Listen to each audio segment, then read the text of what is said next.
Good evening, everyone, and welcome to our council meeting for Monday, July 24th, 2023. We are going to jump right into our recommendation for a closed meeting, and the recommendation is that a closed meeting of council be held on July 24th, 2023 at 6 p.m. in accordance with Section 239(2)H and Section 239(2)I of the Municipal Act 2001 to consider the following. Information supplied in confidence from the Province of Ontario, Section 239(2)H, information explicitly supplied in confidence to the municipality or local board by Canada, a province or territory, or a Crown agency of any item. And Section 239(2)1, a trade secret for scientific, technical, commercial, or financial or labor relations information supplied in confidence to the municipality or local board, which, if disclosed, could reasonably be expected to prejudice significantly the competitive position or interfere significantly with the contractual or other negotiations of a person, group of persons, or organization. Wow, I'm glad I got through that. Can I please have a mover? Thank you. Moved by Councillor Crescent, seconded by Councillor Dunstall. All those in favor? That's carried, and we will meet back here at 7 o'clock for the remainder of our open meeting. Thank you.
Good evening, and thank you to everyone for joining us in person today. It's so nice to see a crowd beyond the staff.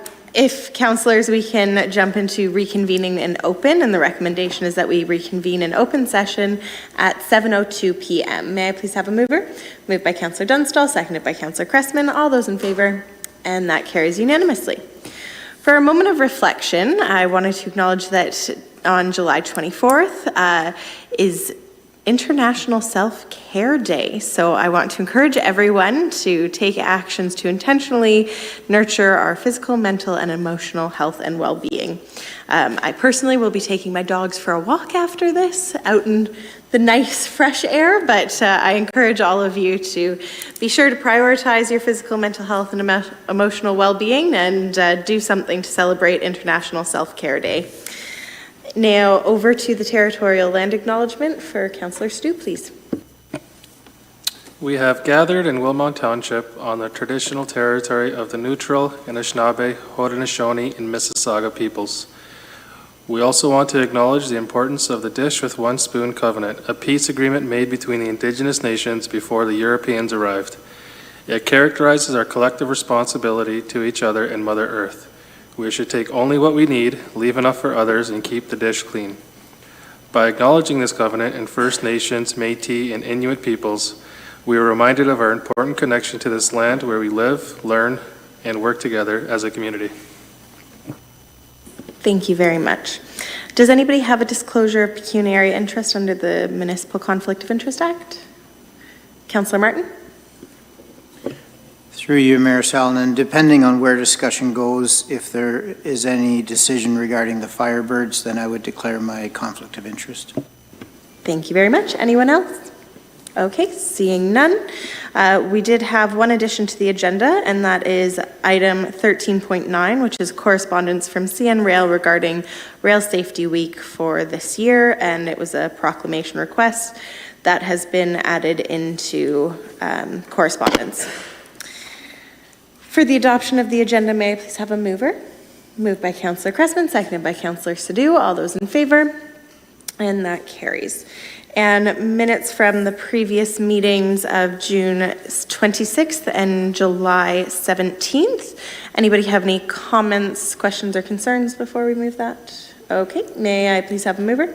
Moved by Councillor Dunstall, seconded by Councillor Martin. All those in favor? And that carries unanimously.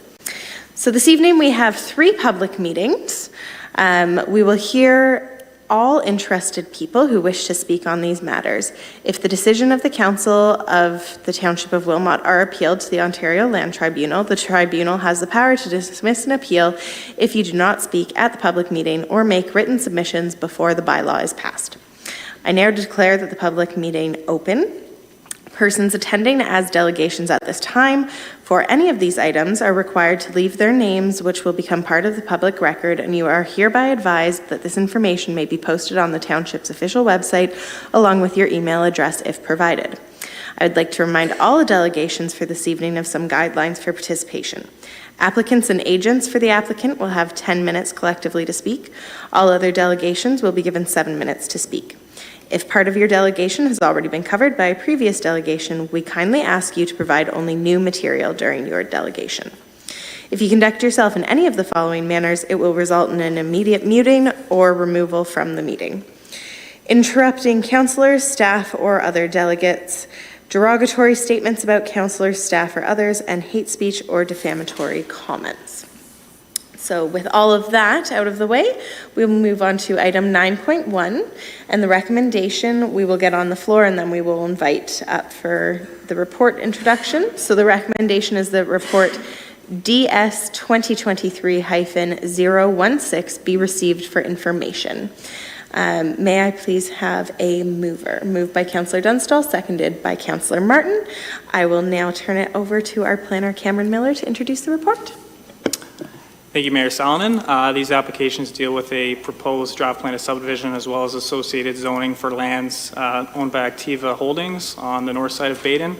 And so the application proposes a development in the range of 300 to 375 dwelling units in the form of both single detached and townhouse dwellings. The proposal also includes a stormwater management area and an integrated trail network that will be interconnected with existing and future sidewalks, trails, and walkways. So the purpose of tonight's meeting is really to hear comments from the public on the proposal and also for the developer to outline their vision for the area. Consultants from MHBC Planning are here with a detailed presentation, so I'll leave my comments rather brief. The staff report that was prepared for information provides a high-level summary on the application, the status of review, and a summary of the comments that have been received to date. And so following tonight's public meeting, the applicants will be working to address comments received and to also update technical information and to update that documentation accordingly. Staff will continue to work with the applicant to address these comments received and any additional comments received through tonight's public meeting. As such time as review of all the technical documents has been completed by Township and other agencies, staff will return to Council with a more detailed report on and as well as recommendations on the applications at a future meeting. So again, I'll turn it over at this point. Thank you very much, Mr. Miller. Council, does anybody have questions of a technical nature on the township part of this report for Mr. Miller prior to inviting up the agent? No? Okay. So our first delegation on this matter is Mr. Pierre Chauvin from MHBC Planning on behalf of Activa Holdings. Mr. Chauvin, thank you so much for joining us tonight, and you will have 10 minutes for your presentation.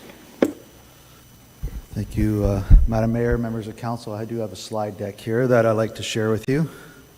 When you're ready. Do I have to tell you when to advance the slides, even though we're in person still? Perfectly. Okay. So, thank you again. My name is Pierre Chauvin. I'm with MHBC Planning here on behalf of the applicant and owner of these lands, which we call the Baden Northlands for Activa Holdings. Next slide. Our submission is a collaboration of not only the applicant Activa, but also a number of other subconsultants, Stantec, who has done the engineering, WSP, who has done the ecological work, Paradigm Transportation Solutions, who has done the traffic impact study, as well as ARA, Archaeological Resource Associates, who has done the archaeological work on this site. Next slide, please.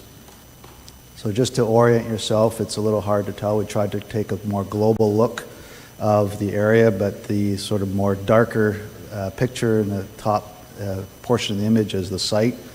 Just north of the existing Baden subdivision, which Activa built many years ago. These lands the subdivision lands are about 17 hectares in size, about 44 hectares.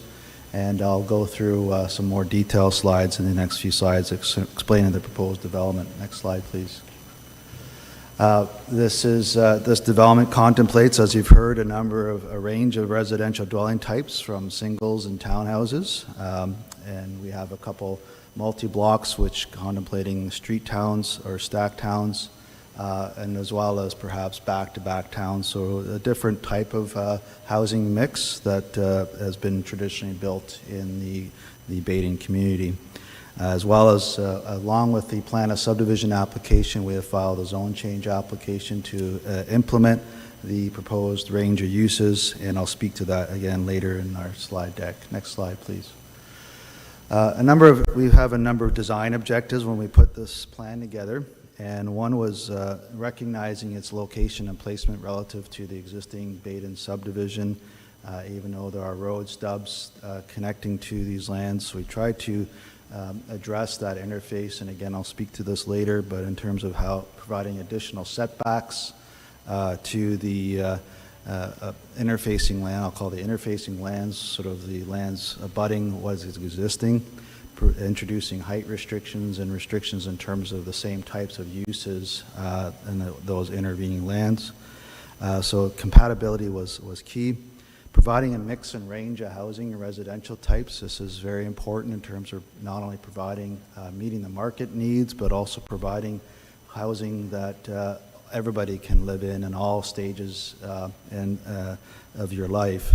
So moving from street towns, cluster towns, stack towns to more perhaps single detached dwellings.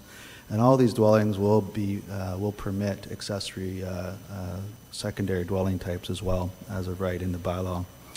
We are meeting minimum density targets, in fact exceeding it. The region prescribes that at least 30% are made up of other than housing that's other than single or semi-detached dwellings. So we're over that percentage. We're upwards of 44%. A very well organized and structured community. You'll see in the plans I have in next, it's a modified grid structure, very efficient layout of the land and sort of extension of the existing subdivision that's in Baden. We've tried to provide for a very walkable and pedestrian-friendly community with a series of not only pathways and sidewalks, but also walkways and trail connections in and around the subdivision and connecting to not only the existing community, but also the planned community to the west of us by Snyder's Road development. This says 3 means of access. There are actually 4 means of access that will help distribute the traffic flow. And we tried to design the street pattern to minimize sort of that direction through the existing subdivision to decrease the impact of the traffic flow through the existing established subdivision and directing it westerly through the new subdivision, that's Snyder's Road development, and I'll speak to that in a minute. And lastly, implementing sustainability and energy efficiency and accessibility measures. Activa is very much in the lead, in the forefront in sort of the development industry in terms of providing net zero homes. You'll see that in their development off of Trusser Road, just outside of Mannheim. And again, I'll speak to some of these measures later in our slide deck. Next slide, please. So this is the layout of the plan. You can see that grid pattern, very sort of linear form. We do have the sort of curvilinear aspect of the existing subdivision that we have to sort of reflect. There are 2 points of access from the existing subdivision that we are connecting to. However, you'll see on the, I'll call it the westerly leg of that entrance, it doesn't connect out through to the balance of the subdivision to the north. There's a walkway or service corridor there. So effectively all the traffic to the north will have to be directed towards the west. And there's 2 road connections that will connect to the future subdivision that was before you less than a year ago and is still being reviewed by staff by Snyder's Road Development. So the intention is that a collector road system will be built through that subdivision, connecting Snyder's Road through that subdivision and eventually connecting to these lands. So the idea with that, most of the traffic will be directed down that collector road and away from the established neighborhood. As you've heard, there's a range of a number of dwellings, 300 to 375, of which about 136 to 176 units are multiple units. So as I said earlier, that's well over the minimum 30% that's required by the region. This is in the order of 45 to 47%. We've got a density of about 49 to 62 people and jobs per hectare, and the region's official plan, the recent official plan, prescribes a density of 43, a minimum 43 people and jobs per hectare. So again, we're exceeding that with this development. There is a large stormwater management block. You can see to the north of the development, kind of a blue shade. Abutting the wetland, there is a large wetland, I'll call it in the very top end of the image, abutting the golf course to the north. The wetland will be protected and retained. We have established setbacks from that feature, and even the stormwater management pond is respecting those setback requirements. So the stormwater management pond is in the lowest point of the property and will drain. There is an outlet towards the north, towards the woodlot you see to the north. As you've heard, I've mentioned there'll be multi-use perimeter trail and multi-walkway connections throughout the development. And again, I'll speak to this later in the slide deck. Next slide. Here is just we are proposing the zoning on this slide, and you can see with the development outlined in red is the existing development. The lands that are proposed are in black. The large area in white that you see is our additional lands owned by Activa. There's nothing proposed on those lands yet. The large area in white to the north is the wetland. Again, that for now is being retained by Activa. And again, as I mentioned, the development is respecting all the required setbacks to that feature. The multiple blocks are identified as a Z4 zoning category, which permits apartments, cluster towns. We're also proposing back-to-back or stacked townhouses as well. The large green area, the stormwater management pond, is the zone in the Z1. The balance of the lands are predominantly a Z2C, which is very similar to what is the existing community. And in fact, you can see the band that's in hatched. That is a special Z2C that only permits single detached dwellings of a certain lot width that is similar to what's in the existing development to, again, deal with that sort of interface and compatibility with the existing development. The balance of the lands north of that in the Z2C will permit street towns and single detached homes. Next slide, please. So again, some of the features in terms of walkability I mentioned, there are a number of vehicular and perhaps pedestrian connections identified in blue arrows, those smaller blue arrows, to the darker ones to the existing Baden subdivision, future connections in light blue. Obviously, there are sidewalk connections. There are also a series of proposed trail connections on the perimeter of the subdivision, interfacing between the existing subdivision and this subdivision. We're proposing not only there's a drainage channel, but within it there'll be a trail connection. And then also to the north towards the wetland, which again, perhaps there could be the notion of having a trail connection through the wetland feature as well as in connecting through to the stormwater management pond. So that's the intention, and these are things that, again, still are being vetted and reviewed with staff as we work through this process. And as I mentioned, some of though we will be introducing traffic calming measures, but what we tried to do is discourage that traffic flow away from the existing established Baden area and try to direct everything westerly through Snyder's Road development down to Snyder's Road. Next slide. Some of the sustainability considerations that Activa has and are considering for this is developing homes that are net zero ready. So that means essentially that they're ready to plug and play, so that if people want to have solar panels, they can have solar panels. If they want to have EV ready homes, they can have EV plug-in homes if they want. So essentially it's a situation where it's designed and equipped to be net zero and with all those upgrades if it's required by the purchasers. Standard requirements in terms of water conservation features, low flush toilets, water efficient appliances, high quality windows, high efficiency windows, and insulation to reduce that thermal loss, low VOC emitting materials, use of energy efficient lighting, etc. Not only within the homes but also throughout the subdivision design and the lighting. And through the design as well, using natural or native species or drought-resistant species that are maybe even salt-tolerant, given our climate change issues that we're facing, and trying to provide planting material that doesn't require a high amount of water and can sustain these climate variations. Green infrastructure we're also contemplating in terms of low impact development, infiltration galleries, for example. I've got 2 minutes. I see you. And alternative energy sources we're looking at. Next slide.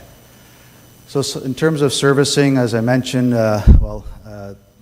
this site is fully serviceable. There was an EA done to establish the Baden Trunk Sanitary Sewer, which was recently completed and provided to the minister. We are servicing into that trunk sewer through the Snyder's Road development to the west of us, and so that's how we will get our sanitary servicing. Stormwater management is through our stormwater management pond at the low point of our property. And as in terms of traffic impact, we have done a TIS, and it's concluded that there's a need for a left turn lane on Snyder's Road, which we will be responsible and for cost sharing that with the Snyder's Road developer for that implementation of that turn lane. Next slide, which is my last slide, and just effectively saying that we believe that this development is consistent with all provincial policy and conforms with not only the regional official plan, but your township official plan. As I mentioned early in my first slide, we've taken a very integrated and comprehensive approach with this design and development by integrating all the engineering, the ecological and traffic input, and coming up with a design that we think is sound and provides the necessary range and mix of housing that's desperately needed in your community. And we certainly look forward to working with your staff as we move forward through this process. So happy to answer any questions. Thank you. Thank you very much, Mr. Chauvin. Councillors, any questions of Mr. Chauvin? Councillor Cressman. Yes, looking at the traffic flow, it would appear that everything has to, in my idea, heads west to the, well, it's a slanted road, but before that, before the road availability into the adjacent subdivision, that everything will have to head in that direction, then funnel down, and then funnel back. So it is some extra convolution in traffic patterns until such time as the adjacent subdivision is developed. Is that correct? Through Madam Chair, in a nutshell, yes, that's essentially correct, and that came about as a result of discussions we had with your staff and their traffic consultant that reviewed this, and the desire to try to minimize the amount of traffic flow through the existing community, which we understand there are existing concerns with traffic and speeding and whatnot, and we didn't want to exacerbate that. And we understand that we are dependent on that developer. We are dependent on him anyhow in terms of servicing, but also for access. Follow-up question, Councillor. Sorry, through you, Mayor. Yes, do you have any time frame for that, the adjacent subdivision and the roads in that, in terms of, you know, is it going to be 1 year after this, 2 years after, or to be determined? Through you, Madam Mayor, I think in a perfect world, it would be ideally next year. We know the Catholic School Board is very interested in developing their site, which is in that subdivision, and they have funding based on an opening in 2025, I believe, and our client is anxious to move that forward. You'll be hopefully seeing that development application come forward to you for approval in the near future so that we can get to that time frame. But ideally, we'll be following in the heels of that developer as well. Councillor Dunstall. Thank you. Through you, Mayor. I know we've talked about the traffic, but that was really a lot of the correspondence that we received from the residents nearby. That was their main concern. My question to you is there a standard for entry points into a subdivision based on density? So if you have 500 people living in a subdivision, is there a requirement to have a certain amount of entry points and exit points? Is it based on population at all? Through you, Madam Mayor, I don't think there's, first of all, I'm not a traffic consultant, but a basic planning principle in terms of is to ensure that there's at least 2 points of access when you're designing any development to ensure that there's, from an emergency services perspective, there's 2 ways of getting into a community, as well as traffic distribution. Some would also say that the more connections you have, the better distribution of traffic you can get. So there's that school of thinking. But we also know that we need to direct the traffic to certain locations, to certain collector roads, and that's what we're doing here with the adjacent developer who is creating that collector road, and we're just extending it through our development to funnel all that traffic down to Snyder's Road. Okay, I have an additional question. Actually, I believe Director Okrafka might have some additional comments to that as well. Through you, Mayor Salonen, I could suggest that most communities in the township would have 4 if you back out to the intersecting roads that come into a community, say St. Agatha, Petersburg. They would essentially have 4 to that. The development behind the castle, which maybe has a couple thousand people, 2,500 maybe, has 2. Okay. And Stonecroft, which is 490 houses, probably, about 1,000 people, has 2.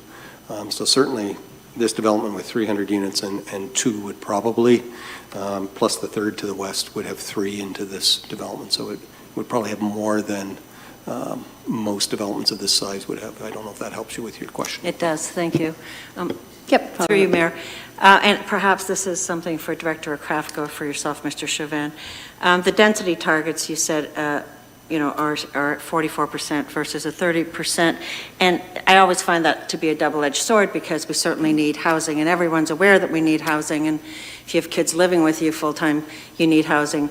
But at the same time, there's a lot of concern about the people who are currently living there. And so my question to you is, that 30 or that 44%, is that something that, is this a done deal? Is this something where we can look at changing that number? I'm just wondering. I can respond to that through you, Madam Mayor. Certainly, everything is still on the table and open for discussion, and we're striving to meet the minimum. We're certainly exceeding that, but there's nothing to prevent us from dropping that number. Having said that, we do know that given the current market and the cost of housing, this form of housing tends to be more attainable than a single detached home, for example. So You're talking about the stacked or the... A stacked or even a cluster town, Okay. a back-to-back town, those types of housing, they won't be at the same price point as a single detached home. Right, but they're multi-unit, correct? Right. Okay, Yeah. all right, So- thank you. Councillor Sadhu. Through Mayor Salonen, 2 points. A, I noticed there's no green space or park area for the subdivision. My concern is these 350 some odd homes, they're all going to come into the already pressured park system that we have behind the castle. Right. And then number 2, just kind of follow up with that, is the schooling. I'm assuming there's going to be a lot of younger families coming here. And how is that going to impact Baden Public, which is already bursting at the seams, plus Sir Adam Beck? Yeah. To you, Madam Chair, again, great question. In terms of the parks, again, this has been in discussions with staff, but we're still open to the comments and respect the comment. And from what we know is there are lots of existing parks within the existing Baden subdivision, Activa Baden subdivision, that are within walking distance. And in addition, there is also a planned park in the new subdivision to the west, as well as the new Catholic school. So combined with those two developments, there will be ample parking, or at least that's our view, and that's something that the township staff can consider. But the desire was to provide more of a trail network. We haven't talked about the conveyance of the wetland. That may be something that we consider to provide to the township. And I know it's not an active space, but it could be used as passive trails. So that is also something that we can discuss. But so we feel there's enough park infrastructure in the area, but again, we're open to that discussion. And then lastly, in the schools, the school boards have commented so far. We've received comments from both the Catholic and the public school board, and the Baden School is the public system, and they have indicated that the children will be attending that particular school, and they'll be monitoring accommodations as things move forward. So as far as I know, they believe they have the capacity and will have the capacity, and the children will be directed to that school. And just to speak on the traffic procedures, I mean, I know if I'm coming in off the highway at the lights, I'm not going to make a left turn to go ahead and make a right turn to get, I would go straight through Livingston, which is already having a lot of pressures as it is right now, and going through Jacob Cressman and Isaac Johnson. While I respect the traffic study, I don't see it happening. And essentially all these homes in the back, if they're dropping their kids off to school in the morning at Baden Public, they're not going to go back up and around. It's going to be more traffic onto Livingston. So that's just my comment on that. If I can just add a comment on the schooling aspect. One thing is, school planning is left up to the school boards and how they do that.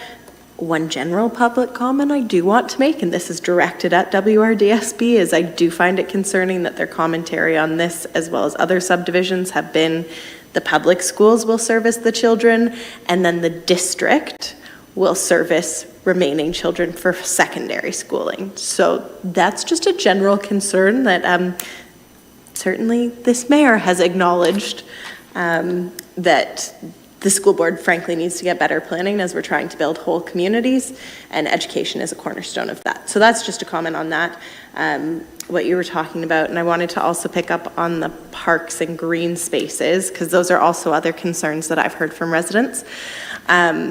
I know that our staff are working off of our parks master plan, which is also later on in tonight's agenda, potentially up for review should council decide it to be.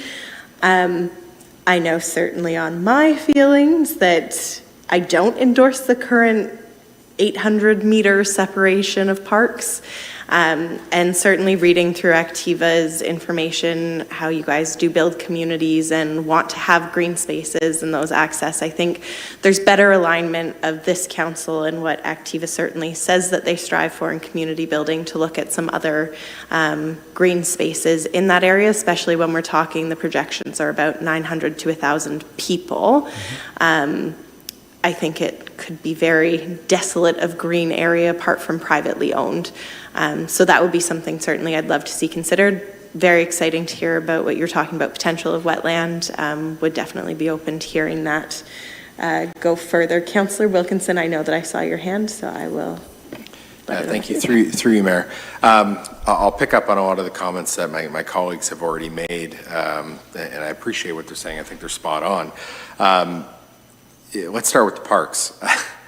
The current setup that we have in the Parks and Rec Master Plan, I think it dictates 800 meters minimum distance between parks, but I'll be honest, as someone who lives in this area, just a quick measurement even on Google Maps, I mean, if you buy, say in the cluster, way at the back of this proposed development, to get to the nearest park, you're asking children to walk almost 680 meters or so. That's never going to happen. I mean, we've got to have some sort of green space ingrained in it. I'd like to see that for sure.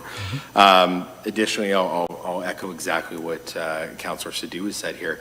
Quite frankly, knowing what the traffic looks like at this school in the morning, even if we have that collector that goes straight out to Snyder's and heads west out, it's never going to get used in the morning. You're going to have everybody lined up on Stuckey, on Jacob Cressman, on Isaac Shantz, Livingston, to make drop-offs, and then we're going to jam up Livingston even further to get out onto Snyder's or the highway. Major problems on my end that I see. And then additionally, I'd be curious, and this could be a question for our Parks and Recs department, but you know, what are we going to do about capacity in the facilities that we have? I mean, I think it's fair to say that we don't have the current facilities and capacity to service the kids we have as it is, let alone what we would potentially be bringing into this neighborhood. And then I'm going to keep rolling here. I don't think that putting these cluster towns or meeting these density requirements that look nice on paper but allows Activa to sell more houses is actually fitting with the neighborhood back here. I don't think the zoning is appropriate at all. I think we need single-family homes on separate lots. And I'm curious where the reasoning came from to say we're going to go from the 30% minimum threshold up to 44 or higher. It just doesn't fit with the neighborhood. The density's set too far back. Now we're asking for 300 to 375 units to funnel all that traffic through and fill our schools. That's my comment. Did you want to make any comments to that, Mr. Chauvin? It's totally up to you. No, I think we're here to listen, and those are all great comments that we're going to take back and digest and see how we can respond. I do still have a few more lingering questions myself, but follow Through you, up Mayor. from Councillor Wilkinson. Is it possible we could shut off access to the current subdivision? Simply don't develop the connection between Jacob Cressman and Isaac Shantz? Through Madam Mayor, I think part of the challenge with that is that we do have additional lands that are within your urban area. Yes. And the reality is that it will need that access. And to shut that off, it would be, we're back to the comment about how many access points do we provide to make traffic distribute through the community. I think people need other forms of access, and I think that that functions as not only servicing access, because we do have some sanitary and storm sewers in that road, but that also served the future development of those lands that were just brought in by the province. So I guess here's the issue is now how do you propose we service the additional lands? I mean, what kind of access are we going to have to that? You're now going to have them driving through the other neighborhood.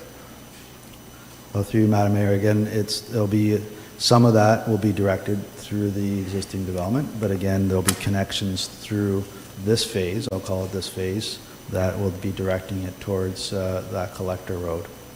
So some will do, again, there are multiple, you can see within our plan, we have multiple entrances and we will be extending those road stubs and extending that grid pattern, and people have multiple choices in terms of which way to go to get out of the community. So, and again, I think the core of the problem here is the location of the school. And I think it's silly to have the idea that a Catholic school is somehow going to offload the pressure that's going to be put on the public system. And frankly, I don't know what the Waterloo Regional District School Board is even thinking, knowing what the current state of that school is. That's a lot of people driving up and down those roads. You're essentially going to create gridlock in the morning during rush hour. But I suppose that doesn't sell houses. I mean, I will say to some of your points, Councillor Wilkinson, those are some things that council can look at putting in traffic calming in the already existing subdivision. That does lead into one of my questions, though I know you had mentioned traffic calming in your presentation. What kind of traffic calming measures are you guys putting in place? I think we have a great opportunity to have things like bump outs and curbs and different things to naturally deal with what we experience in this current subdivision. I live in the current Activa subdivision, and there's some things I would love to see now that we're looking to do one of the next phases of it that we integrate in. If you could speak to that. Yes, so you mentioned some of those things. So bump outs, curb extensions, those are the types of things. And particularly if there's a park, you want to have those types of traffic calming measures close to the park to slow the traffic. We've got also in the collector road, which extends westerly, there'll be additional traffic calming introduced into that road as well. So those are all a number of things that our traffic consultants are considering in the design of this, and some of it will come through the detailed design. I should note that, and I neglected to mention, in the recommendations of the traffic study, this was earlier when we had two connections to the existing subdivision instead of the one, direct connection, they were recommending that we do look at options or work with the township to try to look at traffic calming measures within the existing subdivision, realizing these are township roads, but there are some measures that can be taken to help reduce the traffic flow or the speeds within the existing community. So certainly we'll be working with your staff in that regard as well. That's great. I also wanted to touch over on the net zero ready housing. Certainly very interesting what Activa's doing. I must admit I'm a bit concerned as a 20-something who can't afford a home right now in the region about net zero ready and the affordability aspect. It seems to just be a lot of dollar signs, and the ready aspect versus actually being net zero, I feel there's a gap there, certainly, that's not attainable for a lot of people. So I'm just curious what Activa does and what costs additionally it would be to actually be net zero versus net zero ready. Sure. Again, a great question. There are changes afoot in the building code that are requiring all builders to be net zero by 2030, so that is going to be a requirement in any event across the board. These other upgrades that Activa is doing in terms of ensuring that there's EV chargers or that your house can have solar panels, those are upgrades that if you choose, you can implement those. But basically the houses are wired and ready to go, so you're not retrofitting your home to implement these things. So these are add-ons, and in fact, from what I've heard, that some of the take-up on some of the solar panels, for example, is not as great because of perhaps the cost. But with time, you hope that some with energy costs, the way they're going, that there will be more uptake in that. The other thing I would mention is, I might have mentioned it quickly, but every home will have the ability to have a secondary unit. So that not only provides more affordable housing, but also helps offset the costs of your own house in terms of having your own rental income in your own house. So there's that aspect to sort of the affordability. And back to the question about, or the comment about providing these multiple dwellings, well, again, that's the whole reason, is to provide homes that are perhaps smaller in size, more efficient, compact, and at the end of the day, more affordable than the larger single detached dwellings. So the intention is to provide a broad range and mix of housing to meet everybody's needs across your housing spectrum, wherever you are in life. And then that brings me to my second to last question for you. In terms of having a broad scope and spectrum for everybody in every stage of life, accessibility is a big thing, especially Wilmot is an aging population. I think it's something like over 45% of our residents are over the age of 55.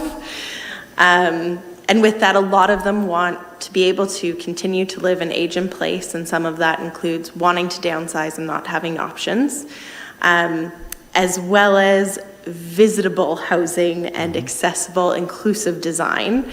I know it was mentioned in your design standards, but just noted that it's something that's optional.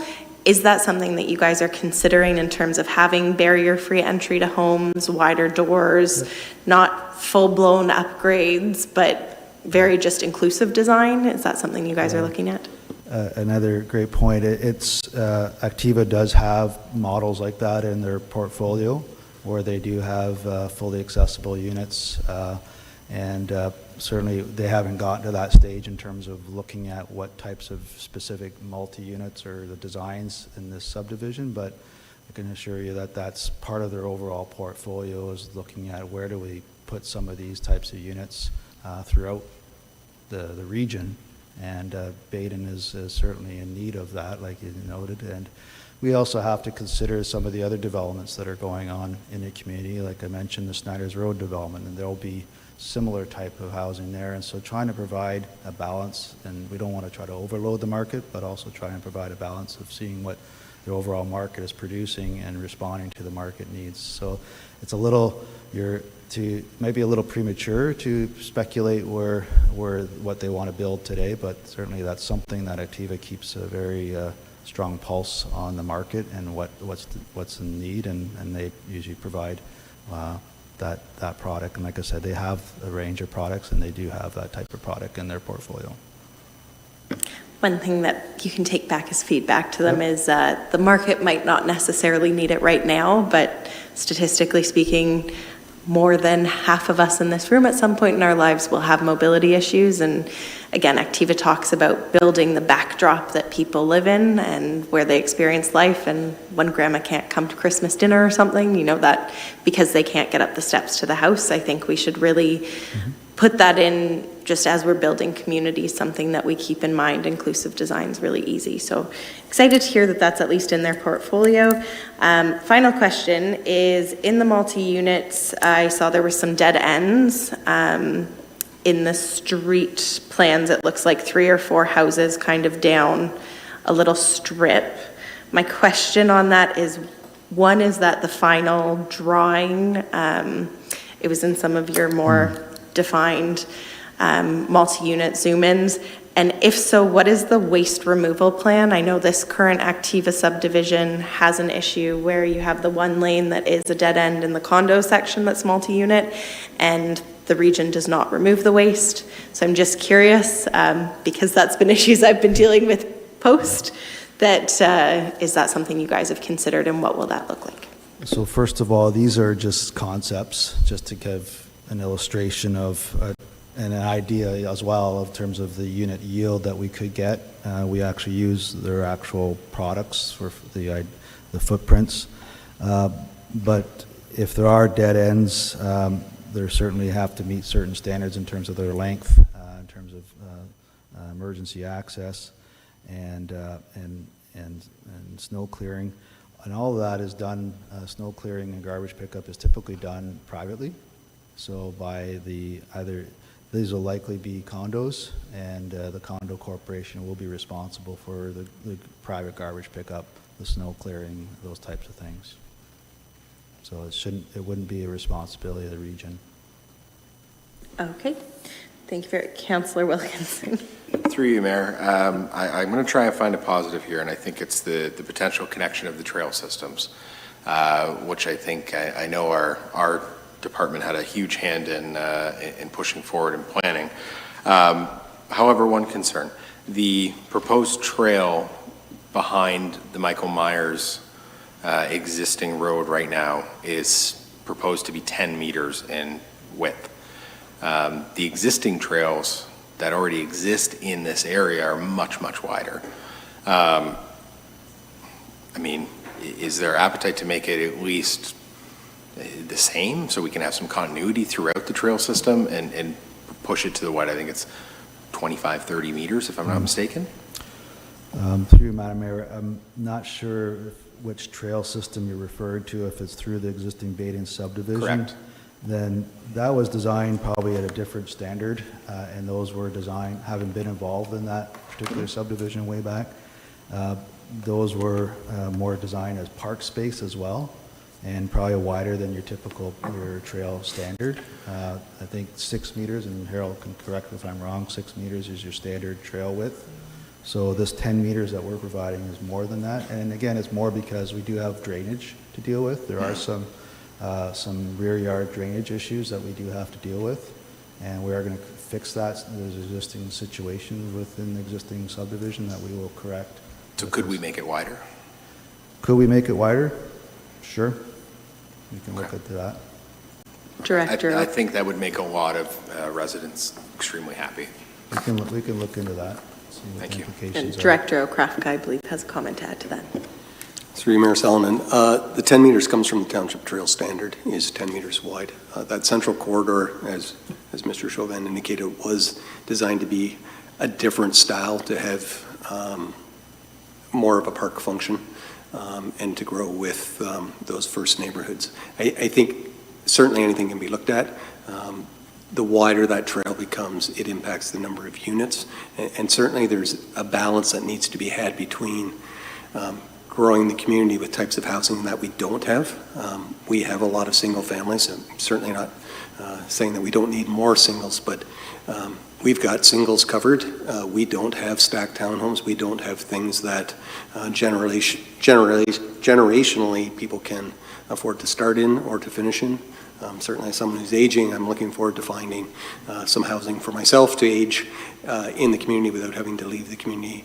I think all of those things come to forefront, and so something as minor as taking a 10-meter trail, which meets the township specification. It's the width that we've taken across the township over the last 10 years, certainly between Baden and New Hamburg. From the Schmidt Estate, all those trails are 10 meters and meet that basic standard for a trail. It may seem minor to say, let's just bump that up to 20 meters and that'll make everyone happy, but the impact that flows through that design and that development of taking that 10 meters will impact the number of units and the affordability ultimately at the end of the day of what can be generated. So certainly staff can take that back and work with, in terms of reviewing the plans and provide options, I think, to council. But I would caution that simply just adding green space here and there without a plan doesn't necessarily meet the other objectives of the official plan in terms of density and affordability, attainability, visitability, accessibility. All those factors need to be combined into one. Councillor Crespin. Yeah, I don't have anything about dropping my kids off at school any longer, like some of my younger council members. I developed character by having them walk a half-mile farm lane, but I'll leave that at that. I guess the question I had is, there's other land on this, I assume this whole block is owned by Activa? Correct. And so we see the retention pond and the forested area. What's happening on the east side? Is that ever going to be developed, or is that going to be green space into the future? Short answer through you, Madam Chair, is it will be developed. It was recently brought into the urban area by the province, And we were providing road stubs, you can see, to it, and this swim pond is sized to accommodate all those lands. Thank you. Councillor Wilkinson? So, in theory, right now, at this point, what's your expected timeline? Like, what are we looking at? Construction start, homes ready, move in? I mean, just a rough estimate. I realize we can't hold you to those. Okay, that's good. You can't hold me to that. That's great. Again, market-driven. We're contingent on the developer to the west, Snyder's Road Developments. You know, if we get our draft approvals this year, we can move to registration and servicing design over the next year, and in conjunction with our neighbors. It's conceivable that perhaps as early as, and again, it's dependent on the construction of the Baden trunk sewer, which that in itself will take some time. So 2026, I'm expecting To break ground or move in? break ground and start, and in 2027 move in. Could be sooner, but that would be an outside guess. And then you're looking at, 5 to 7 year build out, depending on absorption rates in the market. So it's not happening overnight. But as any developer, they will love to hear me say, we're going to be in the ground tomorrow, but Sure. there's certain realities that we have to contend with here in terms of particularly the sewer, which isn't even built yet, and how we have to rely on others, right? And through you, Mayor, another question here. In terms of, I wanted to clarify one of your early statements. When we're talking about construction traffic, I mean, I still don't think the cutting through Jacob Cressman and Isaac Shantz, I mean, I don't think it's to be avoided at all. Where will the construction traffic flow? Mm-hmm. It's a great question, and it will flow through to the Snyder's Road development. Okay. That's the intention to work with them to direct the traffic, and that's certainly something the township staff will want us to see do that as well. So we're not looking to disrupt the neighborhood either, just as much as you don't want us to. So the intention is to direct the construction traffic that way. Well, and I appreciate that. I mean, we don't want the disruption, but unfortunately, with the design and the layout, with lack of parks, lack of green space being in this proposed development, lack of really a school that will service it, especially when we're talking about the number of units, I just don't see how it doesn't disrupt the existing neighborhood. All right, councillors, anybody else have any additional questions or comments for Mr. Chauvin? Well, thank you very much, Mr. Chauvin, for taking our comments. I do believe there's some more comments you can write down from some delegates coming up as well, but you're welcome to go back to your seat, and thank you very much. Our next delegation for this matter is John Will. John, are you online or are you in? Oh, my apologies. I need to have my contacts in. Please come on up. Thank you for joining us, and you will have 7 minutes to delegate this evening.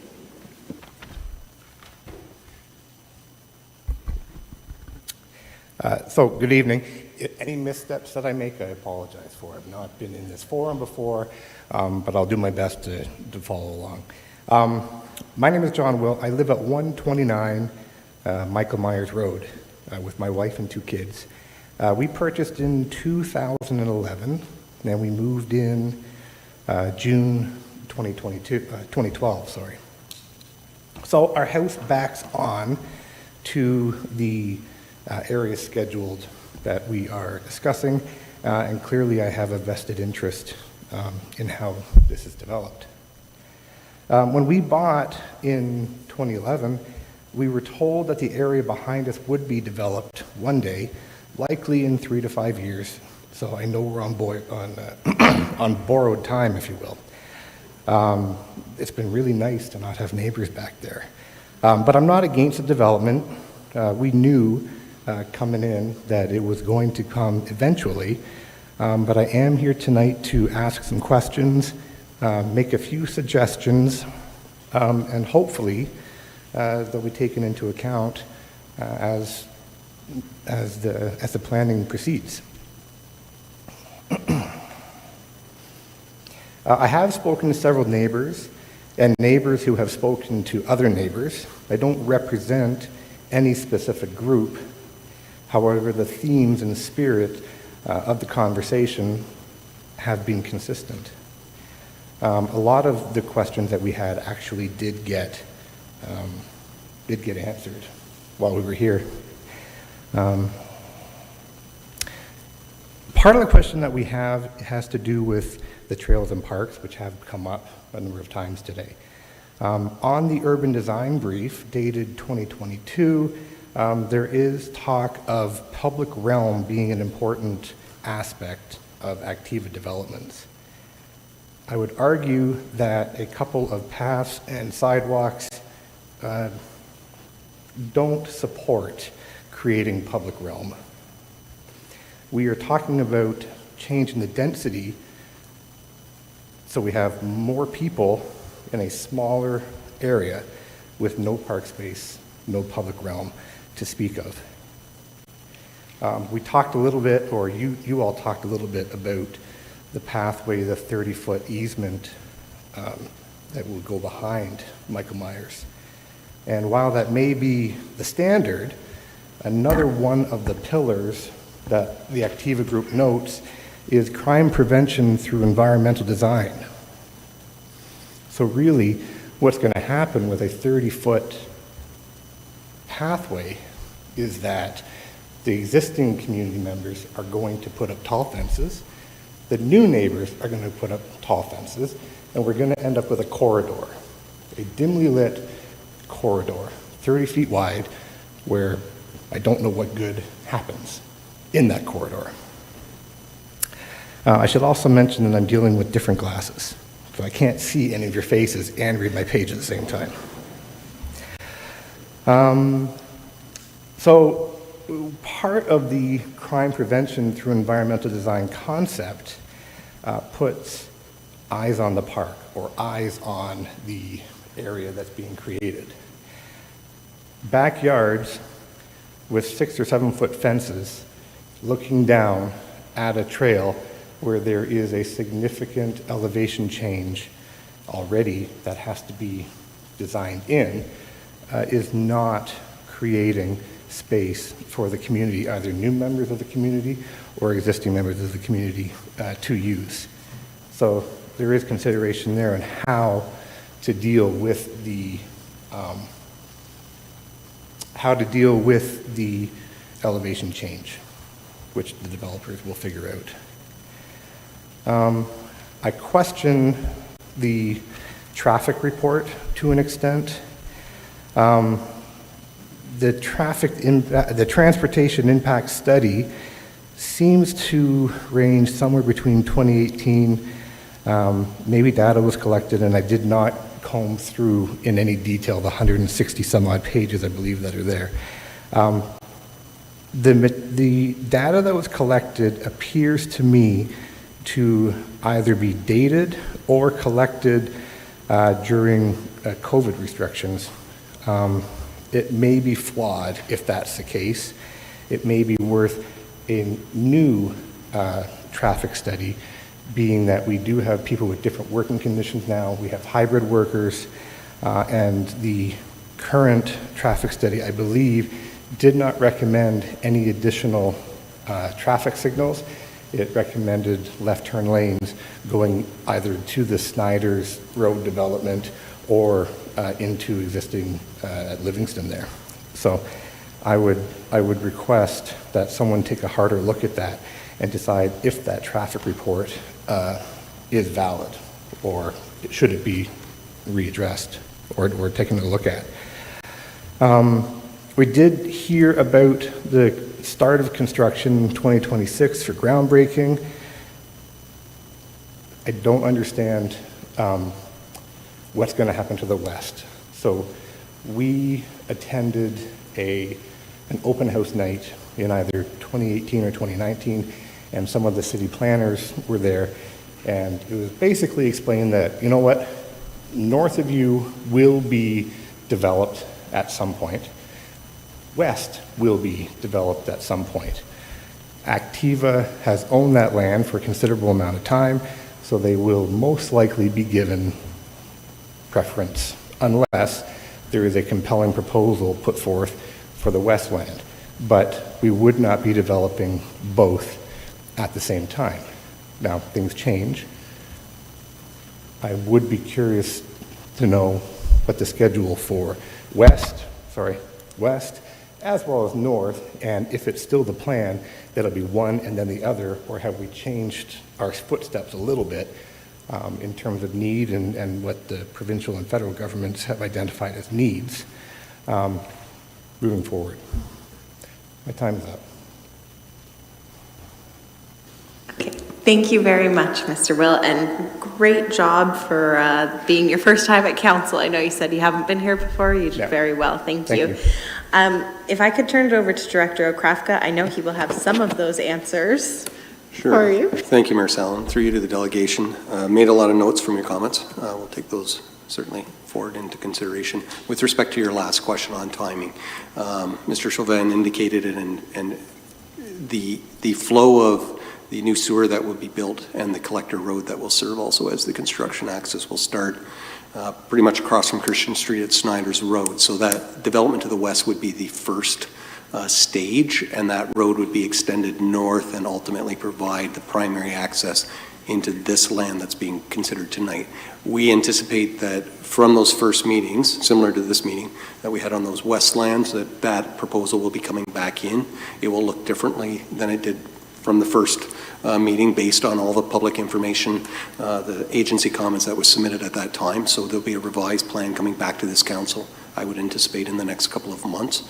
But from a staging perspective, it would be that development to the west that would have to go first, because the pipes and the collector road that service this development start at Snyder's Road, head down Christian, and then ultimately to the Baden pumping station. So that should answer that. This development will not happen all at the same time as the development to the west, but certainly at some point, when you get to the rear of the development to the west, it will tie into this Activa development, and they would flow together through that collector road system. The question, Mr. Will? Yeah. Allowed? Okay. So if we have to start to the west first, right, then do we know when that is expected to start? Because I'm looking at what he's saying 3 years from now kind of thing. Seems again, ambitious. through you, Mayor Sallin, to the delegation, the development to the west has not been approved by the region yet or considered by council. So council's first step will be have to recommend draft approval. If they're happy with the designs of that, that would then flow to the region. I would expect approvals would be sometime later this year in a best case scenario for that one. And development, again, the school board has a fixed time that they need to get that school open to capture their, I believe it's 12 million in funding from the province. Their deadline to open that is critical to them. And then that development would flow again. The slower it goes, the less impacts, but the faster it goes, then it brings the lands to the north in faster. So between those developments and how council stages the approvals, that would dictate the speed. Again, without challenging the applicants, 2026 might be a bit aggressive in terms of the timeline for this rear land, but again, that would be borne through first the approval of the lands to the west, and then how this attachment to it, if you will, times out in terms of the speed of a build. Thank you. Great. Thank you very much for joining us, Mr. Will. Oh, my apologies. Councillor Wilkinson has a comment. Through you, Mayor, not a question for John, but I want to thank you for bringing up the point of crime. And I think it's no secret, if we're paying attention to what's been happening around our township in general lately, but robberies at churches, stealing lawn equipment. We've had disturbances throughout Baden and New Hamburg as well. So I think that's a very valid point, and one that needs to be as well bumped up to our regional government, simply because they work with the police directly, and I'd like to see that addressed as well. So your point is not lost, and we'll have to take that up in addition to us considering it. Thank you. Any other questions, councillors, before I forget that you're all sitting there? Okay. Thank you very much Thank you. again for joining us, Mr. Will, and for your comments. I know that staff will work alongside with the applicant to see those come forward in the next time it comes to council. Now, I will reiterate that the purpose of tonight's meeting is to discuss the official plan amendment application 0123 and zone change application 0123. Are there any individuals in the audience who wish to address council on this matter who have not already? Yes. If I could please get you to state your name when you come up, and you will have 7 minutes to delegate. Thank you. My name is Mike Suley. I live at 14 Crop, which is the corner of the new development and Isaac Shantz. I just wanted to cite the planning report. Sorry, it's dry, but it's their words, not mine. The new development will show compatibility with adjacent residential land uses through the provision of matching residential land use, zoning, and lot widths at the interface, which provides an appropriate transition to other units that or lot types. However, I noticed in the proposed draft plan of subdivision, it indicates the proposed lots that are at the interface, which is the boundary between what's called old and new. With the existing subdivision, there could be as many as 50 lots abutting our backyard, so to speak, which currently total 31 lots. Arithmetically, that's 60% more homes on approximately the same square footage of land use. And my question to the developer is how is this considered compatible with lot widths at the transition? Again, using their own words. Many of our homes are 50, 60-foot lots, and the boundaries could be as small as 36-foot lots. So again, the compatibility of this new subdivision seems to be misaligned with the existing homeowners. And I was hoping that there could be some elaboration on that point. And secondly, not to beat a dead horse, but this whole 10-meter trail, or alternatively has been referred to as a drainage corridor or a ditch, again, in the plan of subdivision, notwithstanding the existing protocols, which I understand one of the councillors has mentioned, again, in their own words, the planning report expressly refers to compatibility with adjacent residential land uses through the provision of matching residential land use. So my argument is, in this case, the adjacent development currently in place has a trail system immediately to the south. I believe it's referred to as Goldschmidt Park. In that case, I may be off, but I think they're approximately 30 meter wide. Now, notwithstanding the fact that there's a 10-meter protocol throughout the township, so be it. There's a 30-meter protocol within our neighborhood, 100 meters away from the new development. So if that in fact is the case, then continuation of the paved trail network through the central portion of the existing development is preferred. I believe the council initially that year on record as saying that you would prefer that trail system remain in place for the new subdivision. Sounds like there's been a liberal interpretation of that by way of the development. So my question is this proposed 10-meter, I'm going to call it a ditch because they've called it a ditch, is this negotiable? Is there room to make it more amenable to the existing corridor? And one of my neighbors touched on crime. I think crime is the least of our concern. Many of us have enjoyed that neighborhood for years, and I think putting a drainage ditch between ourselves and the immediately adjacent new neighbors is not necessarily in keeping with the spirit of the rural environment that we're looking for. Councillor Wilkinson touched on earlier. If it means decreasing the density, so be it. I don't know that that's really for us to argue. Affordability is a key consideration. I respect that, and I don't think anyone in this room is anti-development, but I don't believe that there's a disconnect between our neighborhood and the new neighborhood, whether it's the traffic, whether it's the crime, whether it's the density, and so forth. And I would suggest that there's key points that have been touched on here that need to be revisited in order to get, I think, the existing neighbors more comfortable with the proposal. Thank you very much, Mr. Sui, and I definitely understand where you're coming from and share a lot of your questions and concerns. I do believe I saw Mr. Chauvin nodding over there, and again, staff have been taking notes. So the next step of this process, that will be the developer will work with staff on reviewing everything that we brought forward, including your questions and comments, and we will hopefully see that reflected positively when it comes back forward to council. So thank you very much for joining us. And I think my clerk just has a few questions for you logistically. I now again have to ask, under legislation, that is there anybody else who would like to speak and address the council on this matter before us tonight? Okay, and for a final and last time, I will ask the clerk to please indicate to me if there's anyone that wishes to speak to council on this matter, including those who are joining us virtually. Okay, seeing no other comments, thank you very much to everyone who did come and delegate on this particular item this evening. And we will now close that particular meeting and go on to item 9.2. If your father...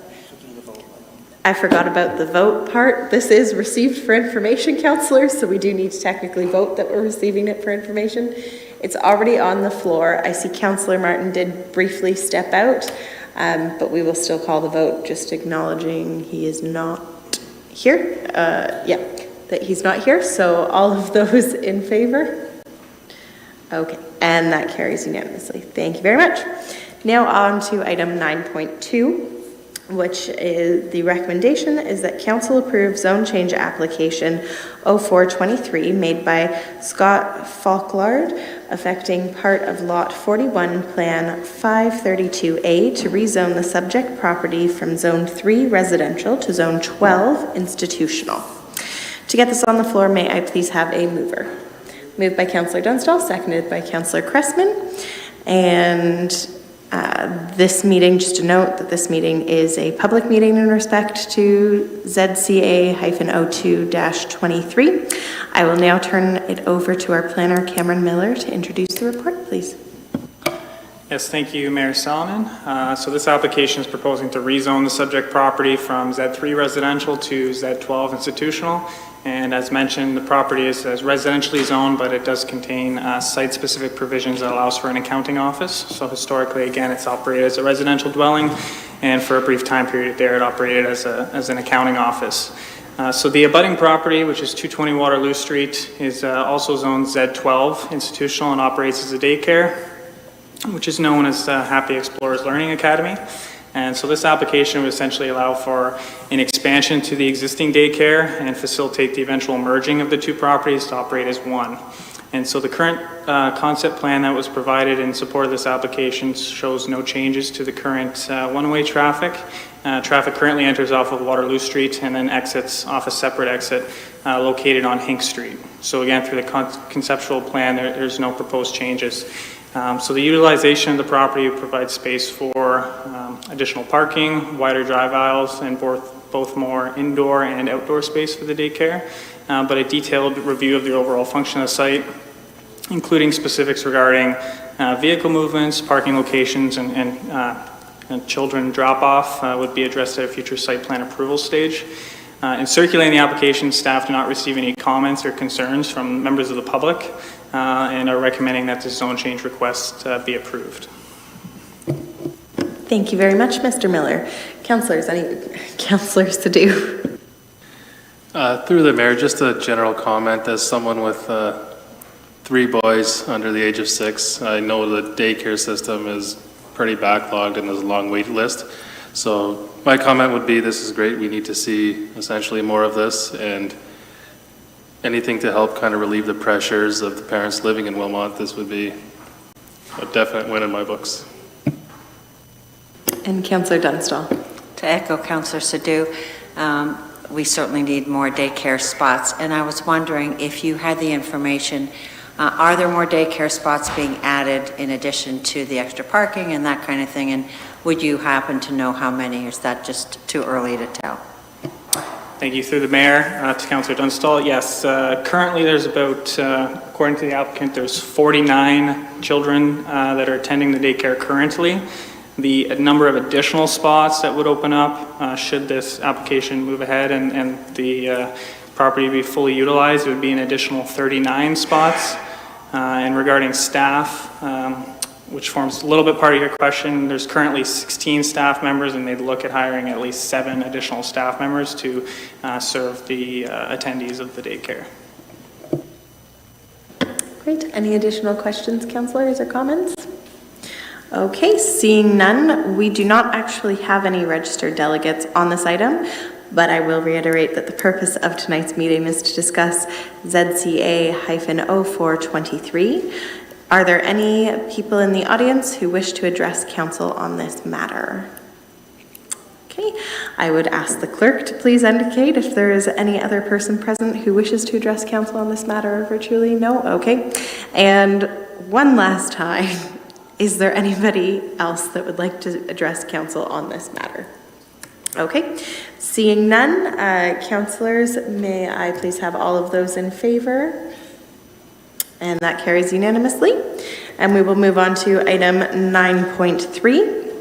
which is our public meeting for ZCA-05-23, and the recommendation is that council approve zone change application 0523 made by Kenneth Astley affecting part of lot 16 and lot 17, plan 302, to amend the zoning of the property to allow buildings to be constructed on a property without frontage on a public street. To get this on the floor, may I please have a mover? Moved by Councillor Wilkinson, seconded by Councillor Cressman. Again, this is a public meeting in respect to ZCA 0223, and I will now call yet again on our planner, Cameron Miller, to introduce the report, please. Yes, thank you, Mayor Salonen. As mentioned, this application proposes to amend the zoning of the subject property, being Zone 1 agricultural, to allow buildings to be constructed on a property without frontage on a public street. So this property gains access to this subject property by way of a private lane. It's locally referred to as Cottage Lane. Services a number of homes located on the north side of Alder Lake in New Dundee.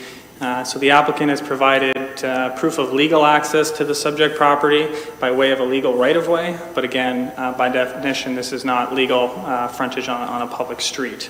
And so the zoning bylaw prohibits any buildings or structures being constructed on a property without frontage on and access to a public street. So the existing home, along with other homes on the private lane, have legal non-complying status, meaning that the residential use itself is permitted, but by virtue of the fact that it does not have frontage again on a public street, it doesn't comply with the regulations simply because of the lack of frontage. In considering the appropriateness of further development on the subject property, staff would suggest that there's three primary considerations. The first being emergency access, second being Grand River Conservation Authority regulations, and lastly, private services. So with respect to emergency access, staff did circulate and receive comment from both the Regional Waterloo and the Township Fire Services Department, and they've indicated that they had no objections to the applications and did not express any concerns with respect to emergency access on these properties. The GRCA was circulated as part of the application and also indicated no concerns. They went as far as to say that a GRCA permit would not be required for the swim spa nor for the covered porch addition, but may be required for the garage reconstruction, which is also proposed. Like majority of properties in New Dundee, all properties in New Dundee, full municipal services aren't available, so this property in particular is serviced by a private septic system and a well. So the applicant's proposing, again, a covered front porch and a swim spa. It doesn't include any new bedrooms. It doesn't include, by definition, any new living area. So as a result, there wouldn't be any trigger of a septic audit, so there's no servicing concerns related to the proposed addition. Staff didn't receive any concerns from agencies nor any members of the public, and are recommending approval of this application. Thank you very much, Mr. Cameron Miller. And council, do we have any questions of technical nature for Mr. Miller? Councillor Cressman. Yes, I was looking at this diagram, and it shows the existing septic system in close proximity to Alder Lake. Is that a approved system, or is it just a tank that has to be pumped periodically? Or maybe that doesn't enter in our decision tonight. Yes, through the Mayor, Councillor Cressman. As mentioned, the proposed construction wouldn't have any impact or bearing on the septic system. Having said that, septic systems up until early 2000s permits were issued by the Regional Waterloo. The records that we have indicate there is a conventional septic system there. With respect to replacement of that, certainly GRCA would be engaged in the location, and also there's Ontario Building Code requirements that would stipulate minimum distances to water courses as well as buildings. Any additional questions or comments of Mr. Miller? Okay, seeing none, I also do not have any registered delegates, but I will reiterate that the purpose of tonight's meeting is to discuss ZCA 0523. Are there any persons in the audience who wish to address council on this matter? Okay, I will ask the clerk to please indicate if there is any other person present who wishes to address council on this matter. And for a final time, could the clerk please indicate if anybody wishes to address council? No? Okay, seeing none, we will now put that to a vote. All those in favor? And that carries unanimously. We have no presentations this evening. Our consent agenda does have items 11.1 through to 11.3. If members of council have any questions or want to remove an item from the consent agenda, please indicate so now, as we will not take questions on the consent agenda unless the item is requested to be moved to the regular agenda. Anybody want to pull anything? Okay. Oh, my apologies, Councillor Cressman. I don't know if I could make a general comment without pulling it out, or is it, am I allowed to make general? I thought they were well presented and the notes explained fully any questions that I had. So I appreciated how they were put together, both the financial reports and the capital program review. So I would just compliment staff on the way they were presented. Thank you. Very good, thank you. I think that you're good just to make those general comments and not need to pull them out for the regular agenda. Any other questions or comments, councillors? Okay, seeing none, may I please have a mover to pass the consent agenda? Moved by Councillor Dunstall, seconded by Councillor Martin. All those in favor? And that carries unanimously. On to our reports. So item 12.1, which is our flag policy, COR 2023-45. The recommendation is that the report be received for information, and further, that corporate policy CA-4 be rescinded, and further, that the flag policy as attached to report COR 2023-45 be adopted. To get this on the floor, may I have a mover?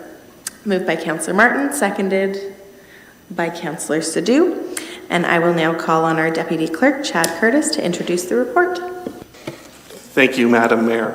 So one of the big things that the Legislative Services Department, in conjunction with Corporate Services, we're trying to do is update and modernize our policies. One thing that we noticed was our flag policy. There's been a few things that have happened over the past year, whether it be a death or a community event. The current policy we have doesn't really speak to these new things that have been coming up. So the new policy adopts some best practices that have been adopted by municipal, provincial, and federal counterparts. And we're hoping that this will create a standardized procedure. So every time regardless of who the actor is who's coming in to fill out a form or request a flag, that they'll have a standardized process. So that will remove any confusion and anything like that from the policy.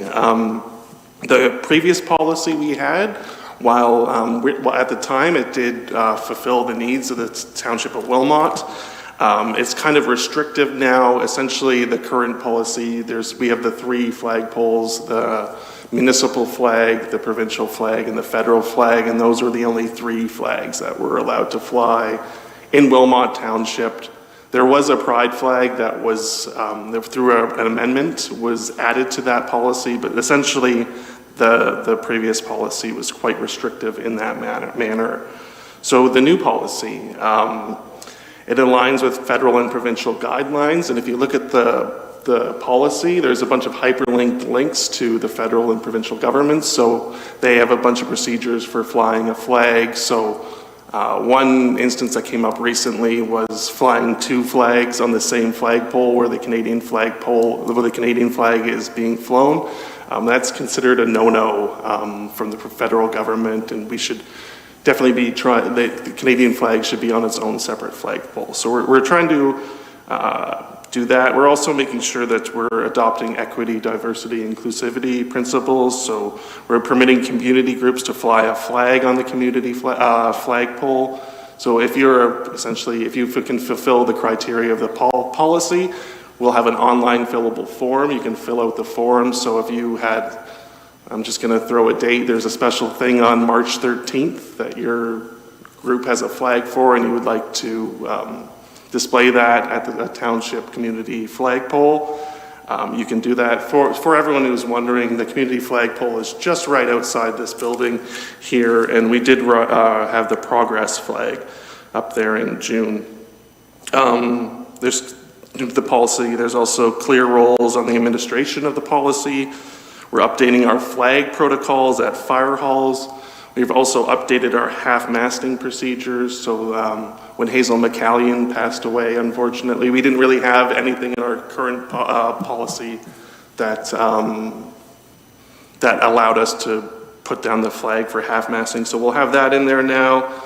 The new flag policy includes the flags in council chambers, which flags will be flown here.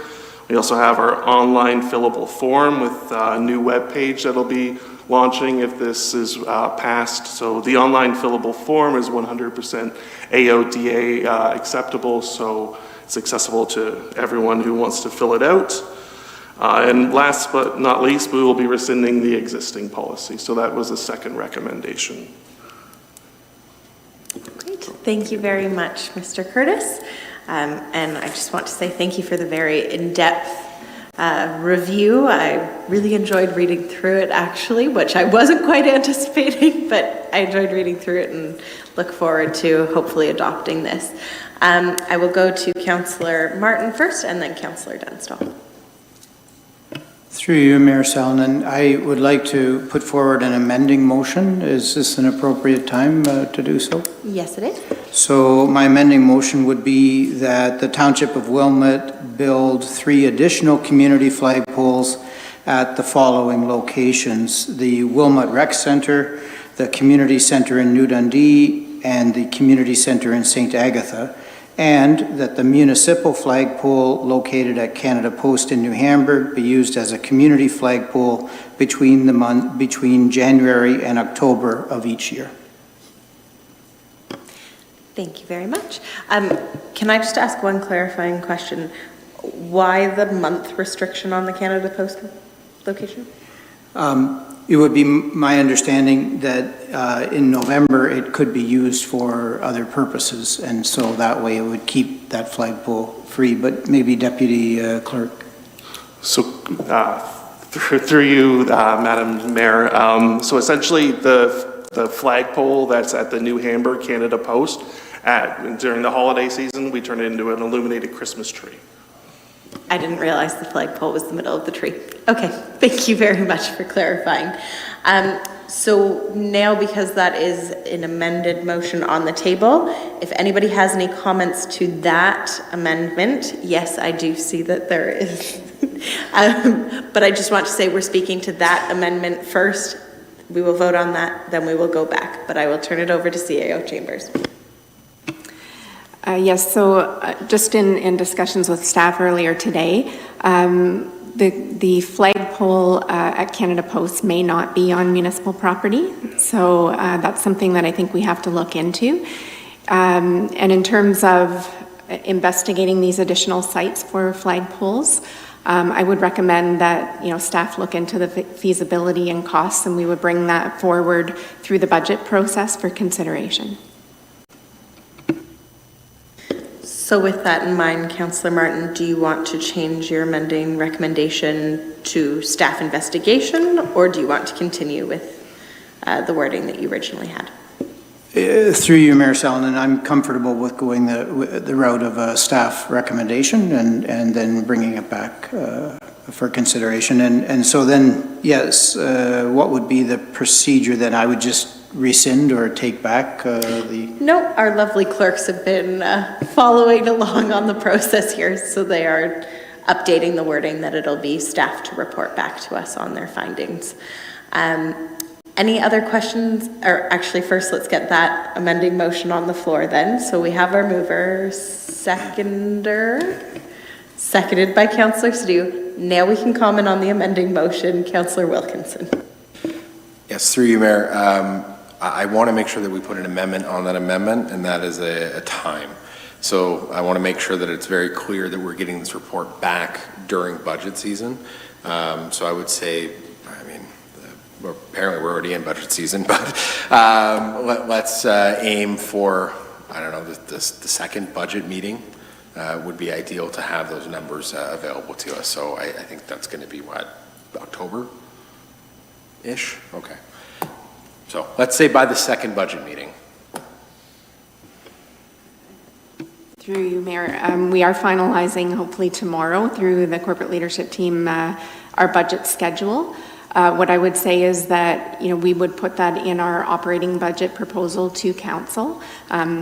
Most likely it would be through the community services budget because those facilities are all within there. So our director is here and can certainly capture that in the operating budget, if that suffices. Just a question on that.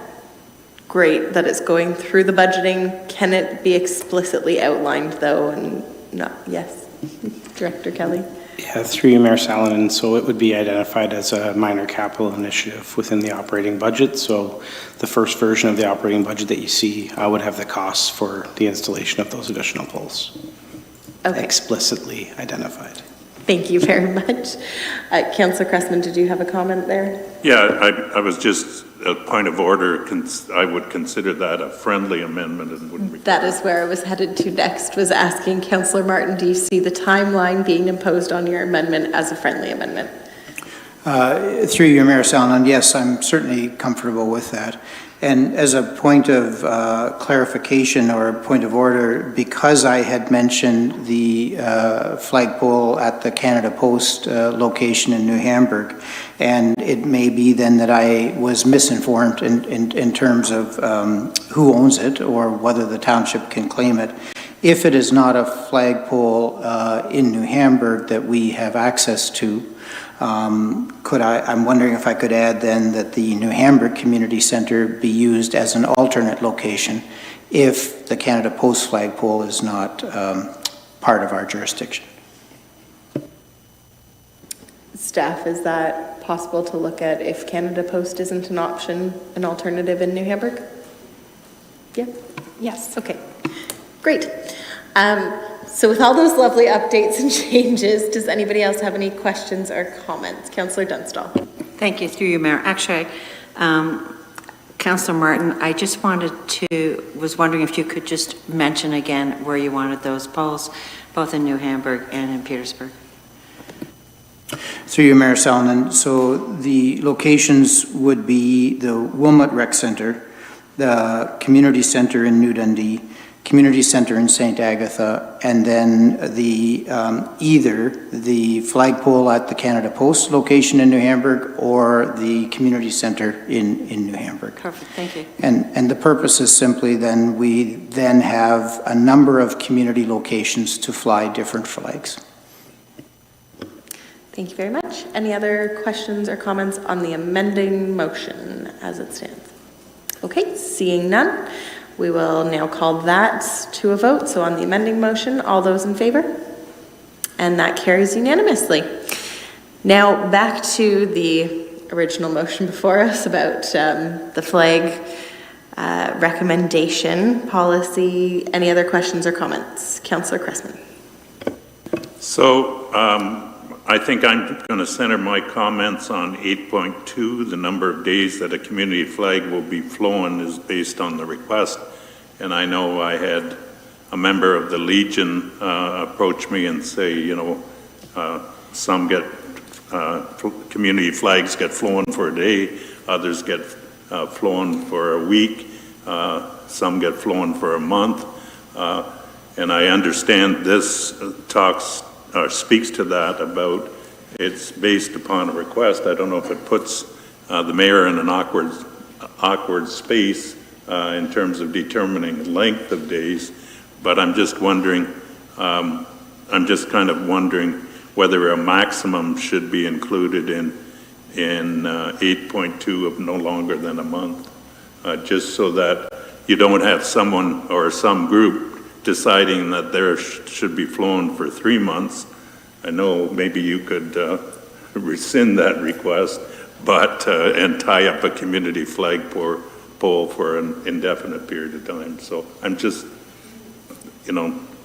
looking at the unintended consequence of having that. So I would suggest I guess I should have run this past our clerk, that would be something that would be included in 8.2 with a maximum of a month. So just to clarify, you're tabling an amendment change that it's a maximum of a 1 month duration? Yes. I would. So Deputy move. Clerk, do you have a comment on that? Through the mayor to Councillor Cressman, I don't have any concerns with that. On that note, when I was doing my research on this policy, I didn't really see any instances of any actors asking for more than a month from their municipality. And the policy does have it written in that the mayor or the CAO does have some authority on what goes up there. But if it's council's wish to have a determined time frame in there, we can make that happen. In response, I think given the quality of mayor that we have and the CEO that we have, I will rest in that and not, or accept that and not, put something in place. If it so rises as an issue, then I think we can face it.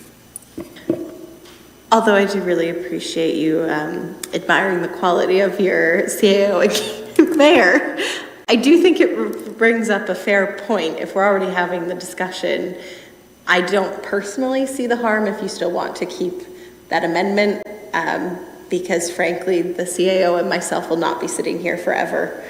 But yes, Deputy Clerk.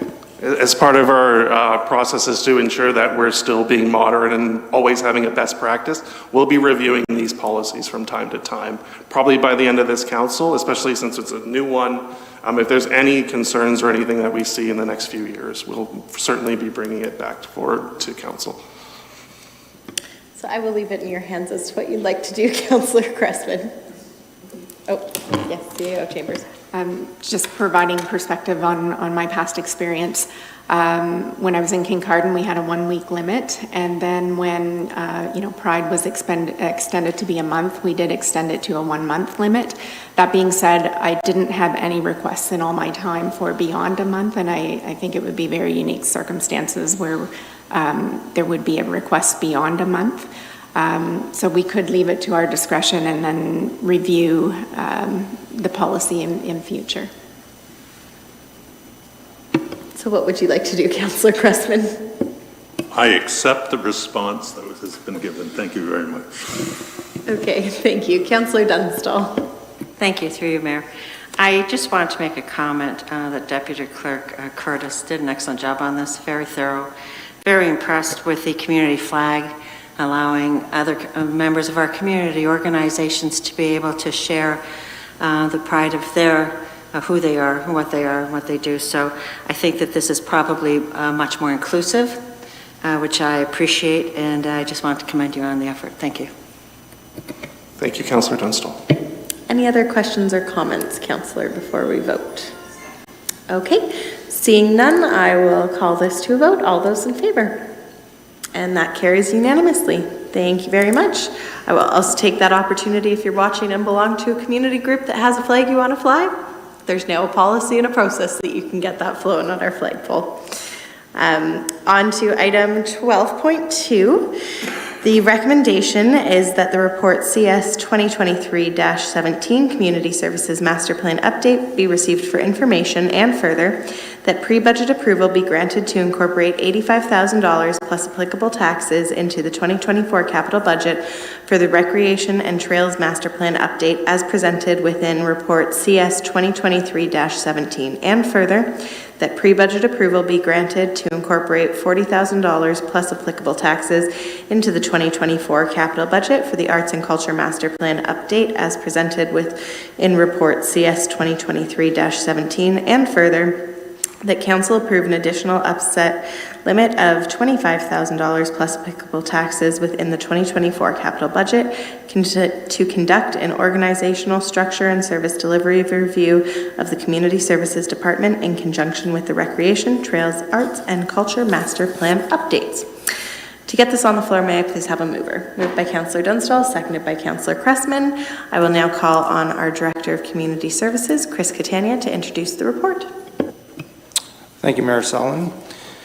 Sorry for bringing forward into 2023 studies as identified and outlined in the 10-year capital from 2024.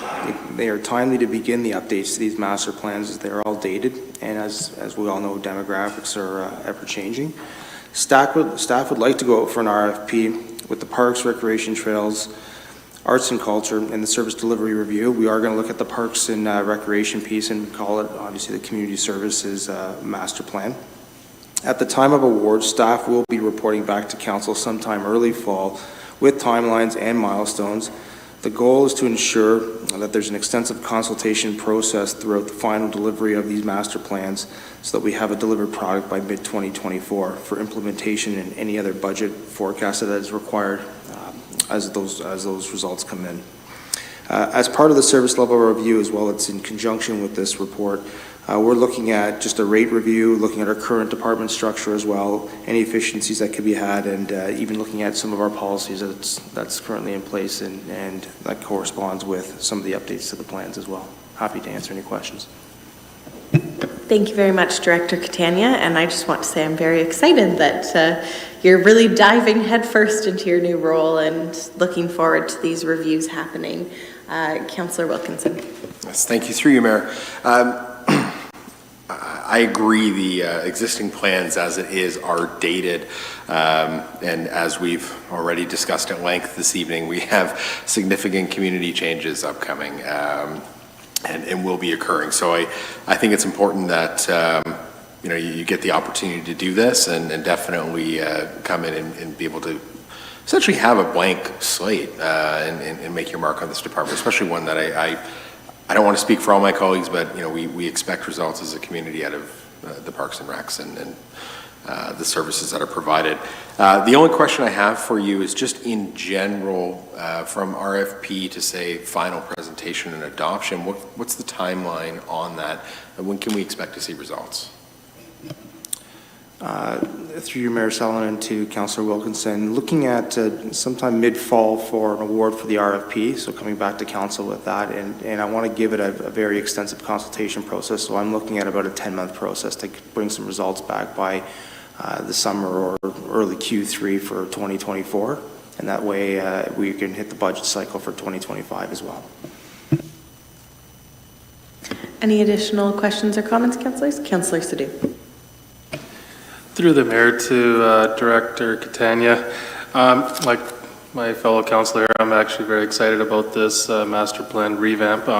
Having talked to many service clubs and organizations who have felt like their voices were not being heard over the last little while, it's nice to hear that you're going to have a 10-month process with extensive consultation with our local user groups and trying to find a common ground. So I look forward to that. Any additional questions or comments, councillors? Okay, seeing none, I will now call the vote. All those in favor? And that carries unanimously. On to item 12.3, which I believe the remaining those in the crowd are actually here for. And the recommendation is that report CS 2023-14 New Hamburg Firebirds Financial and In-Kind Support Update be received for information. To get this on the floor, may I please have a mover? Moved by Councillor Sadhu, seconded by Councillor Dunstall, and I will now call again on Director of Community Services, Chris Catania, to introduce the report. Thank you, Mayor Sullivan. Council directed staff in June to prepare a report with potential opportunities to support the Firebirds. This report details the township's in-kind contributions on an average year basis, which you'll see in the report, as well as the 2022-2023 municipal comparators that are also in the PGHL. There are three potential options that council can consider. We do have an existing minor sport discount, which provides 35% off the prime time regular ice rate. There's also the municipal grants program, which is an option that I know the Firebirds have taken advantage of, but there is still a shortfall that way. Or there's also a status quo option, which staff will work with the Firebirds to look at any of the potential funding opportunities that might come up in the community with any support that way. And this also gives the council the ability to potentially explore further options during the budget process for 2024. Happy to answer any questions. Thank you very much.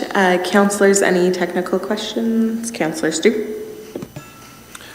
Through the mayor to either Deputy Clerk Curtis or Clerk Bunt, how did we get into this situation where the Firebirds have always been able to get a lottery license all these years without any issues, and then to be kind of more or less blindsided and said, you can't do it now, just months before their season? I just kind of, if you can shine some clarity on how this happened.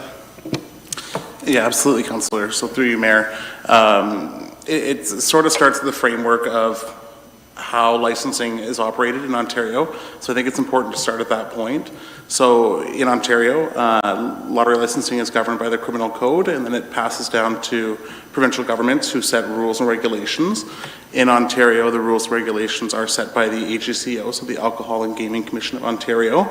And the municipal role is to review organizations who submit applications for eligibility and determine if their organization is eligible under a policy manual provided by the province. And then we can obviously issue the license, and we just have to ensure that, of course, the funds are being used for a charitable purpose. In this case, we had the organization approach the municipality, which they have done many times over, and we have a whole new slate of staff in our organization reviewing these licenses. And to be quite frank, we don't know when the last review was done. So being the new staff who need to put their name on the line, unfortunately, and I mean that respectfully, but ultimately, if a license is not issued correctly, it is the individual employee who receives a fine, the municipality would receive a fine, and potentially the organization receives a fine. So it is a bit of a trickle offense that happens. So staff doing their due diligence, which we're expected to do, unfortunately did determine that this organization is not eligible at the moment to receive a license. So it is unfortunate, but that's the process we do have to go through. Councillor Stu? Was there any workarounds or potential different avenues explored, or did you guys pretty much check everything that's possible to do before getting to this stage? Absolutely. So again, through you, Mayor, I can assure you, and I certainly can assure the Firebirds and those in the community who have right questions on this, that we did do our due diligence, and we worked with the AGCO quite closely to figure out any ways or possibilities that, have we misinterpreted the legislation, or have we missed something? And unfortunately, we had not. So it's an unfortunate situation, but we did look at all avenues that we could explore within that framework of the legislation that we were guided by. Councillor Dunstall. Through you, Mayor. Are there any delegates this evening on this topic? Yes, there are. Okay, I will wait for my comment till they're finished. Thank you. Thank you. Councillor Martin. Through you, Mayor Salonen, just in reference to Councillor Sadhu, your question, I had gone to staff and asked questions as you've been asking this evening, and it's my understanding that they put many hours into this issue, trying to find alternatives, than to say that the license cannot be granted. Councillor Cressman. Was the principle, did it involve other organizations in terms of 50-50 draws and in terms of review and impact their fundraising as well? I'm sorry, Councillor, can you I'll just provide some clarity? rephrase. Were the Applejacks the only one that got dinged by this review, or were there other organizations? Are you over in Wellesley there, Mr. Cressman? Pardon? Are you in Wellesley with the Applejacks No, there? no. I'm not. The Firebirds. I'm not Yes. suggesting. I'm just saying it wasn't unilaterally applied to the Applejacks. My son. A senior's moment for sure. Through you, Mayor, no. So it's the rules are applied equally across the board. At this point, I can't say if there's any other organizations within the township that will not be eligible. That comes as people apply, and so far we've been fortunate, and the organizations have been. But it's the same rules that get applied in the same review. And in credit to the Firebirds, I know the amount of detail that we've asked them in questions and information that was provided to us, and I commend them for that, because it's not an easy process. So if you've been through a licensing process, unfortunately, it's not the Township of Wilmot making the rules. It is, we're following the provincial rules and what's required of us, but it is an extensive process. So when I say the due diligence was followed, I honestly mean that, and I mean we certainly would try where we can, but obviously when our hands are tied and we're in a regulated environment like lottery licenses are, it's very difficult to find that extra leeway. Any additional questions, councillors? Councillor Wilk. Through you, Mayor. This is directed towards Director Catania. I do appreciate the report you put together and exploring all the options and potential areas where we can help subsidize or minimize some of the costs related to the operation of the Firebirds. So, actually, I don't have a question for Director Catania, but more so when we receive our delegation, I'd be curious to know what the potential timeline for need of these funds is. And that'll give me a good idea of what kind of conversations we potentially need to have in the near future, I assume. So I suppose I'll save my comment and question for the delegation as well. Any other questions before our delegate comes up? Councillor Cressman. So the reason I might have got the wrong team was I was on page 3 of 5 where it looked at the different rates that were charged for the different teams in the league, and I wasn't quite clear. There was the initial number, which I assumed was the rate charged, and then there was a secondary number in brackets on that. So could you just describe that for my clarification? Through you, Mayor Salonen, to Councillor Cressman, that's correct. The first rate here is the regular prime time rated to these municipalities, and what you'll see in brackets for the Junior C clubs, either certain rates weren't applied, but there was a few here that had some discounts, and it shows the discounted rate. That's what they paid plus HST. Very good. Any other questions before I call up our delegation? Okay, seeing none, we have one registered delegate, Mr. Gord Mills. If you would like to come forward, you will have 7 minutes for your delegation, and thank you so much for joining us tonight.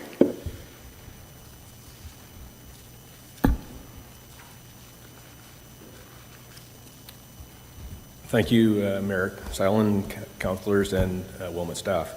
My name is Gord Mills. I'm here to speak on behalf of the New Hamburg Firebirds. Our team has a strong, rich history, with this upcoming season being our 71st continuous season representing Wilmot and New Hamburg. We take great pride in representing the community of Wilmot and have a real loyal hockey fan base. We play in the PJHL. It consists of 61 teams, the largest junior league in Canada. The Firebirds have a strong standing within the PJHL. We promote a brand of hockey that is based on principles of good sportsmanship, team spirit, and community betterment, which we emphasize. Our players are asked to contribute to the community that supports us very well. We participate in a number of events in this community and build spirit through those events. I've listed in, but I'm going to name a few. Family Resources Thanksgiving Drive, the Teddy Bear and Clothing Drive for Family Resources, Baden Public School, Family Night, Holy Family, Family Night, parades at Christmas in Baden and New Hamburg, Read with the Birds at the Public Library, Skate with the Birds at WRC, helping the Wilmot Family Resources with Christmas hampers, Breast Cancer Awareness Night, Interfaith Council Center Mental Health Awareness Night, Wilmot Timbits Hockey, contributions to the Optimus Minor Hockey Year-End Tournament, contributions to the Wilmot Huskies Classic Tournament, partnered with the New Hamburg Lions, Lionesses roadside cleanup, provided community of Wilmot youth with events to participate when there's no other events programmed on Friday night in Wilmot, volunteered at the New Hamburg Fall Fair, and we continue to create pride within our community for our fan base. Our players love to do these events. they are happy to participate in all events. It's a highlight for their year. At this moment, I would like to ask the members of the audience that are here to show support for the Firebirds, please raise your hands. As you can see, our supporters here tonight are from the community and are concerned about our organization. The New Hamburg Firebirds' current challenge is our fundraising program. Our team has worked hard over the past years to establish a successful program. We relied on a number of lottery fundraising events and initiatives to make our team financially strong. The examples are Mopar 50-50, Beer for a Year, Mother's Day 50-50, Game Day 50-50. We did all these fundraisers for a number of years, applied and found out we no longer fit the requirements under provincial rulings that is administered by the Wilmot staff. These rules we were unaware of until we applied for the fundraising of these current events coming up. New Hamburg Firebirds worked very hard for these ventures to make ourselves viable. To give you an idea of the financial impact for our organization, our yearly average profits from lottery licenses and fundraising equates to $23,687. Last season alone, we were over $29,000 from these funds. Mopar alone was over $11,000 last year. Our means to provide a team programming rely on community support, sponsorship, fundraising, and in-season profits. Our organization is in a state of fear that losing these fundraising initiatives will financially cripple our organization for our organization's future in the coming up. 70 years of hard work, volunteers have gone and could be gone in very short order. This is a negative impact to our one partner, Mopar Fest, as an example, which relied on our 50-50 draw as an added draw for participants to stay for the event and bring people to that event. We've partnered with a number of organizations over the years, the New Hamburg Legion, New Hamburg Optimists, New Hamburg Lions, Lionesses, Family Resources, and the Fall Fair. All proceeds that we raise through these go to our hockey team. We rely on volunteer basis. We plan our program to be a success and represent this community very well. Our attempts to make the next steps to fulfill the financial void will not be easy for us. For this reason, I am here to ask Wilmot Council to consider some ways to assist the Firebirds in financial aid. The Firebirds are a major ice user at WRC, and we pay full ice rate for all our ice time currently. And we are one of the few ice users that actually have to pay full rate. Last season alone, our ice times equated to $40,646. And for the upcoming season of 23-24, the ice time equates to $237.84 for a prime-time user. We also rent a Blue Line Club for our games. That equated to $3,327, and extra fees on top of that were $34.18. I polled the other teams in our division for our fees. Ours is at the top pricing range of our division mates. To summarize, per game cost for the Firebirds last season, our ice time was $680.87 a game. Officials were $300. Timekeepers and statisticians were $50. Blue Line Club was $223.55, totaling $1,254.40 per game that we had to make happen every game on a 21-game schedule. Our largest annual invoice disbursement per season goes back to Wilmot and ice rentals. We believe the Firebirds are a good community advocate. We bring a great deal of pride and enthusiasm to this community.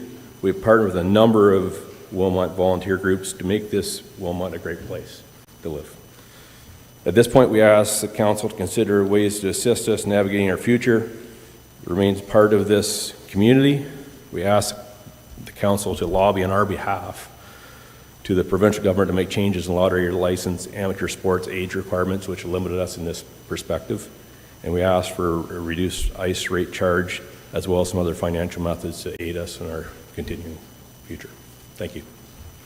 Thank you very much, Gord, for coming, and thank you to everybody actually here supporting in the crowd, especially because we had a hefty agenda before this item, so I really appreciate you guys coming, and you are definitely a valued partner in our community.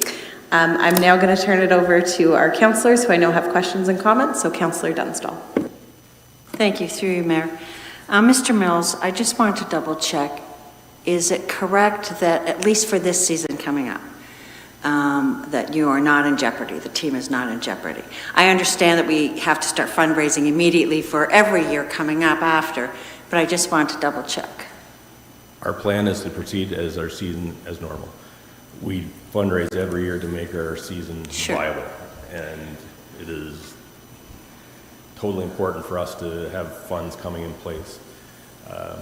We don't have a plan in the future to disappear, but if we don't find a fundraising way or some financial aid to do so, we won't be able to continue doing what we're doing.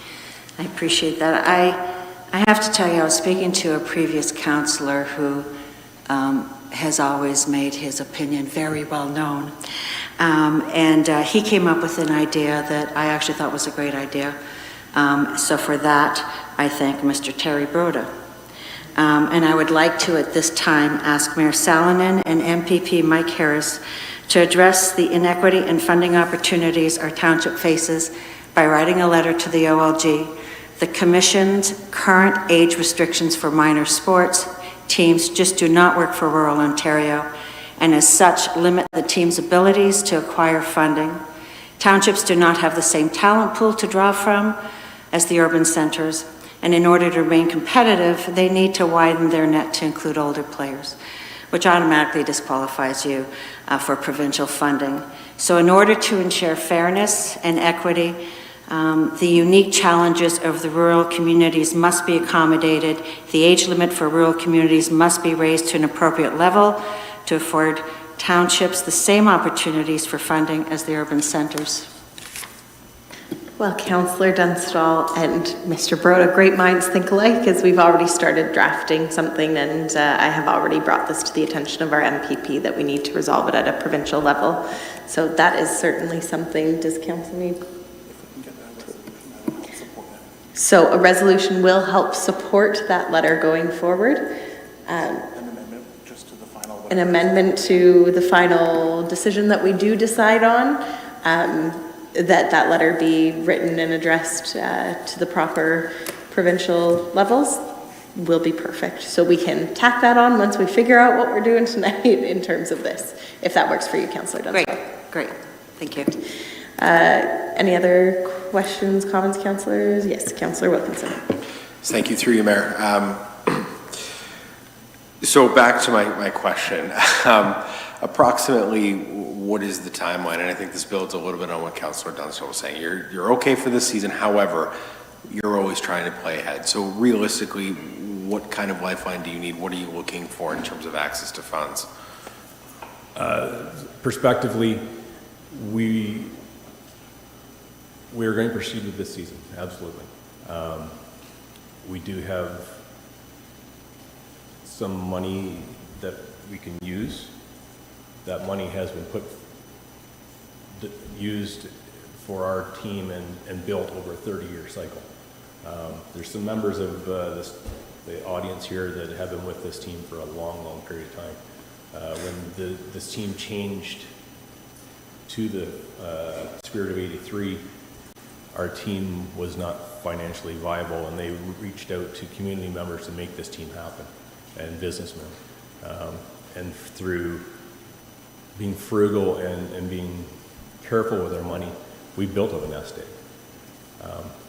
And we don't want to see that nest egg disappear, because if we use it all up this year, next year the Firebirds won't be here, prospectively. So in that aspect, I can say, yeah, we can play this year, but we need help this year, not in years coming only. Through you, Mayor, another question. The average attendance for the Firebirds, just a rough estimate. Our average attendance last year, we were averaging approximately 400 fans per regular season game, and we jumped up to 650 approximately in playoffs.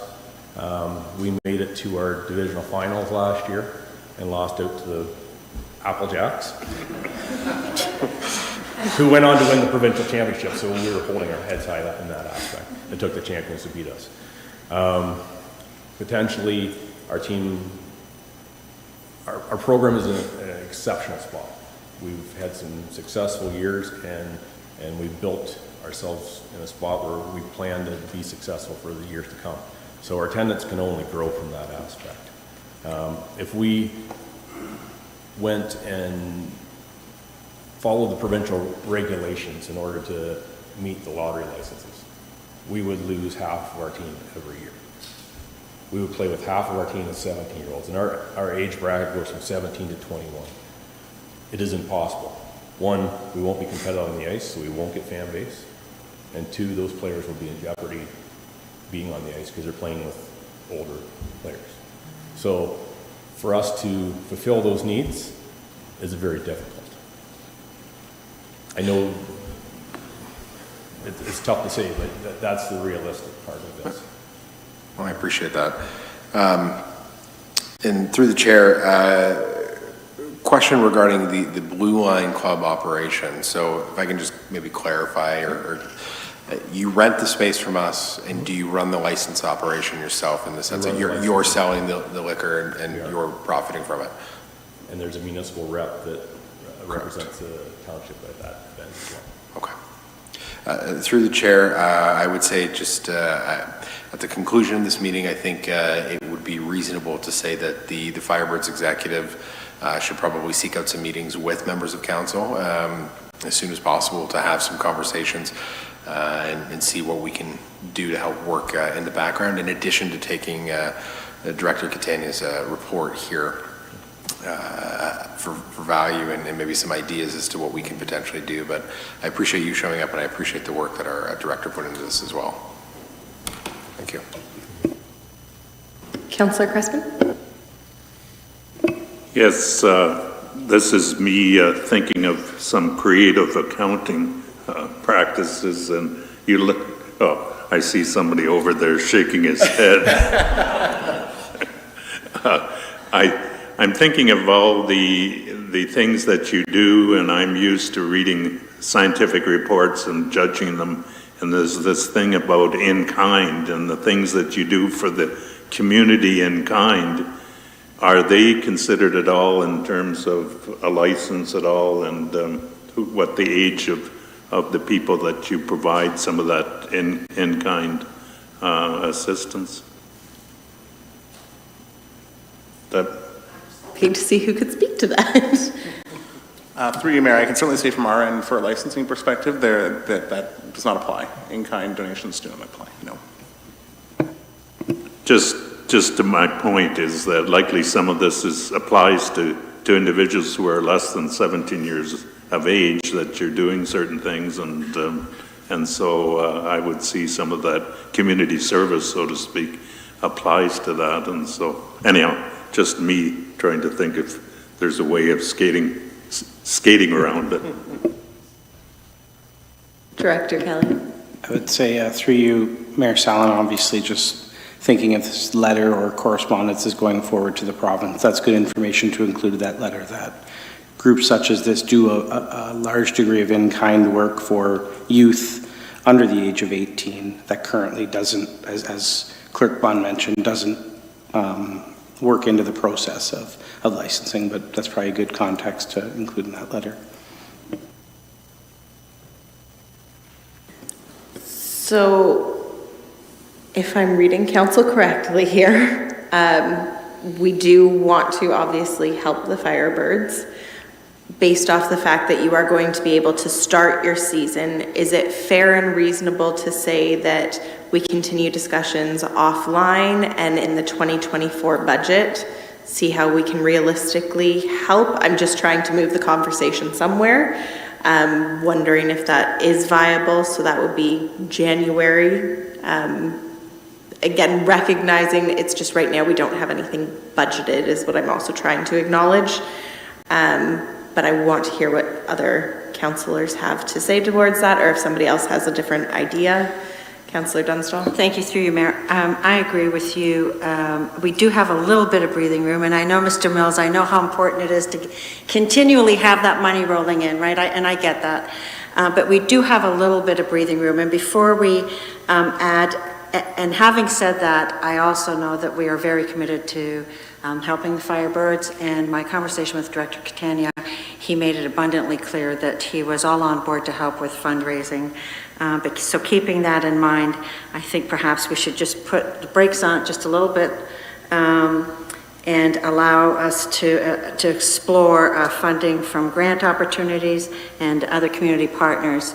Again, just a very, very small break while we kind of get more information together and get ourselves together and come out to the community. You made a valid point that the community had stepped up, and I believe that Mopar has already offered some small concession along with the New Hamburg Optimist, where they've given you something that was scheduled for them so that they could help.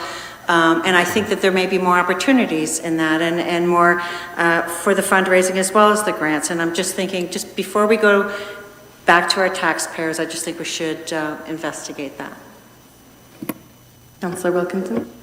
Through you, Chair, to build on what Councillor Dunstall is getting to here, I think it's fair to say, you know, we, out of respect for taxpayers, we don't want to be just definitely ready to throw money here.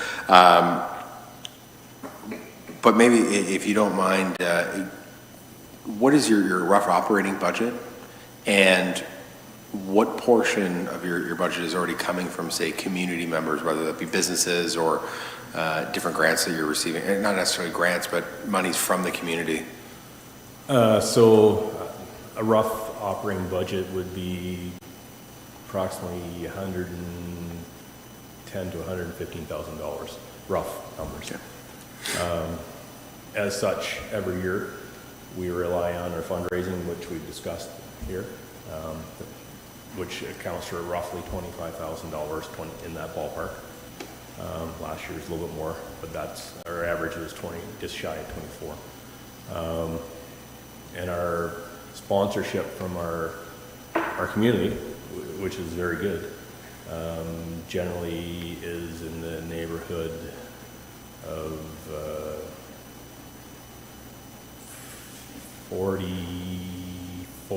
45,000 per year. So our community does support us. We're right in the midst of our sponsorship program right now. And trust me, we've looked at every door in this township to knock on more to try and find help, but we've been sponsored by this township and they've been spectacular, to the point where I had a number of business owners phoning me today to try and see what's going on and what can happen, because they care about what we are too. Absolutely.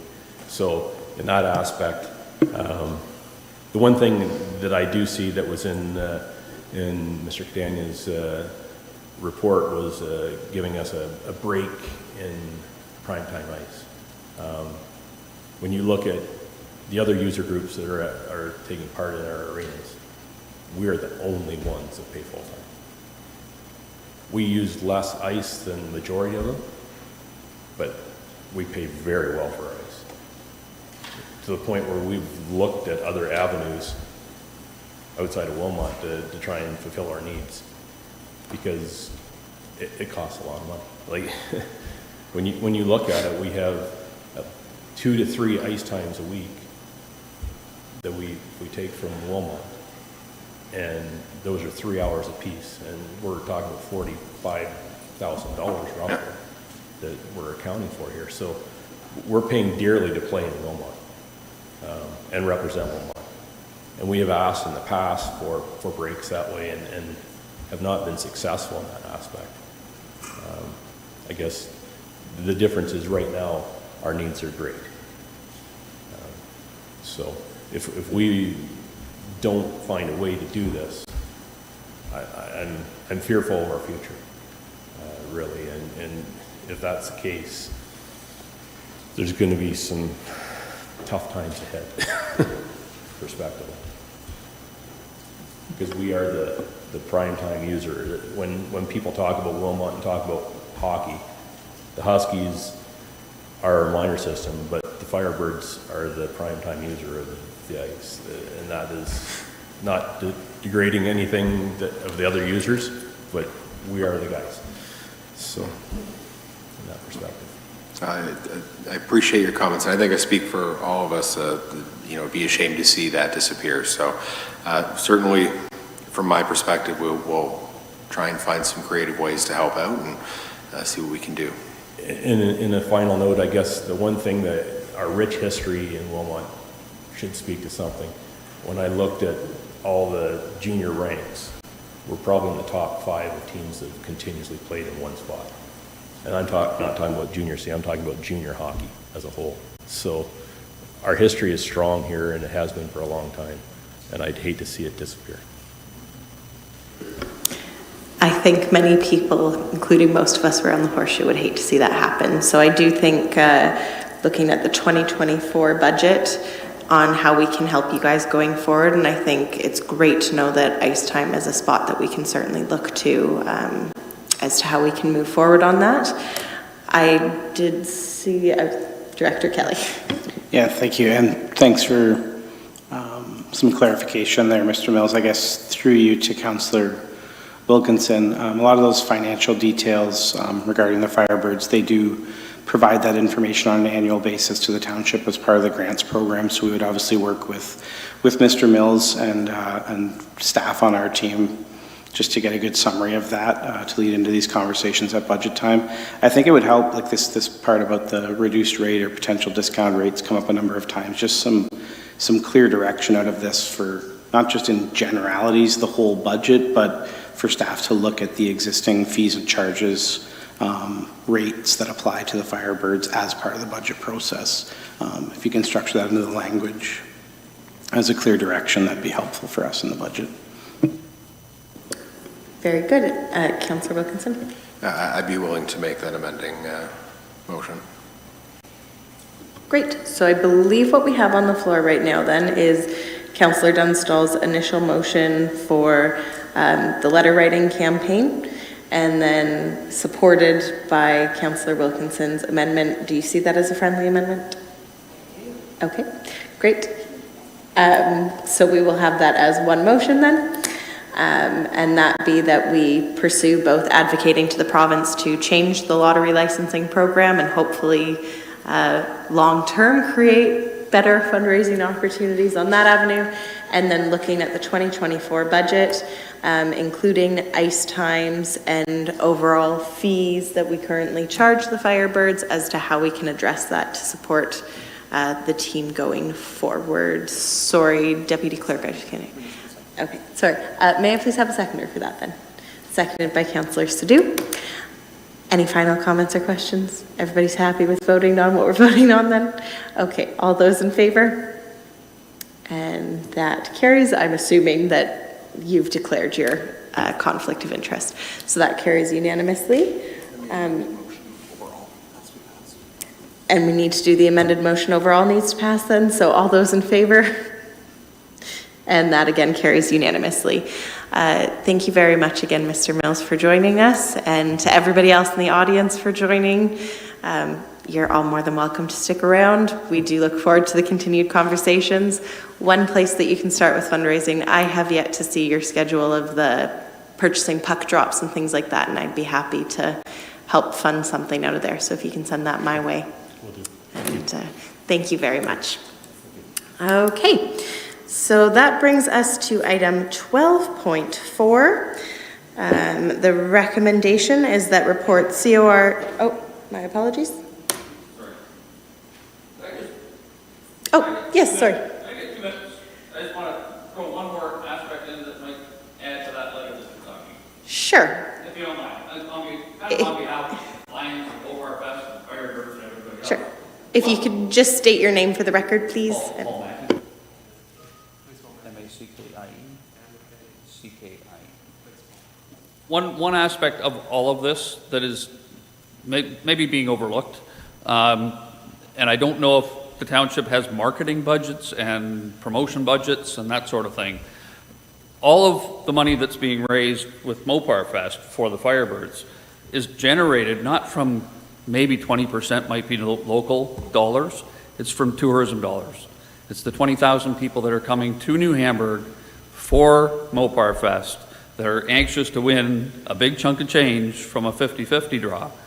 That's not taking from taxpayers, which is what ultimately we're talking about doing now, is taking a little bit more from taxpayers. Creative funding however we want to refer to it as.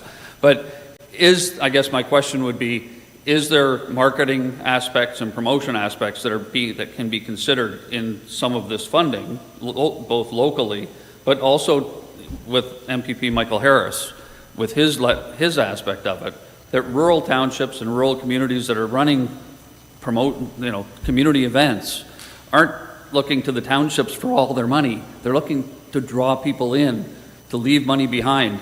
That includes the Firebirds. They've got as Gord said, they've got a great reputation. They've got a huge season coming up. They were in the playoffs last year. They're not drawing money from all within the township. They're getting from Wellesley, they're getting from Toronto, they're getting from wherever that league draws their competitive players from. The money's coming from outside. So when community groups run 50-50 draws and lotteries, they're looking to draw money in from others outside, not from inside. Granted, I'll buy tickets too, you will too, but the majority of that funding that raises money for a 50-50 draw is coming from outside. And I don't know that we're addressing any of that here, and nor is the province addressing it. The benefits that come from outside of communities to fund community events. Anyway, I'll throw that in there just to, I don't know how it gets addressed in a letter to Mike Harris, but I think it's something that could be addressed and could be considered as, geez, we hadn't really thought of that. But yes, we can start to consider that type of thing. Anyway, just my thoughts. Thank you very much, Mr. Mackey. And just to answer your question on how that gets incorporated, we will put it into the letter as the benefits that it does bring, what 50-50s and community groups can bring. So that is something, thank you for pointing out, and we will definitely add in. Thank you very much, everyone. You're more than welcome to stay for the rest of the meeting. More thrilling things coming up. All right, back to item 12.4. And that is our noise bylaw review and draft bylaw. So the recommendation is that report COR-2023-048 regarding the review of the Wilmot noise bylaw be received, and further that staff be directed to bring forward for council consideration the draft bylaw attached to report COR-2023-048 as attachment D. May I please have a mover to get this on the floor? Moved by Councillor Wilkinson, seconded by Councillor Dunstall. I will now call on our Supervisor of Municipal Law Enforcement, Aaron Merritt, to introduce the report.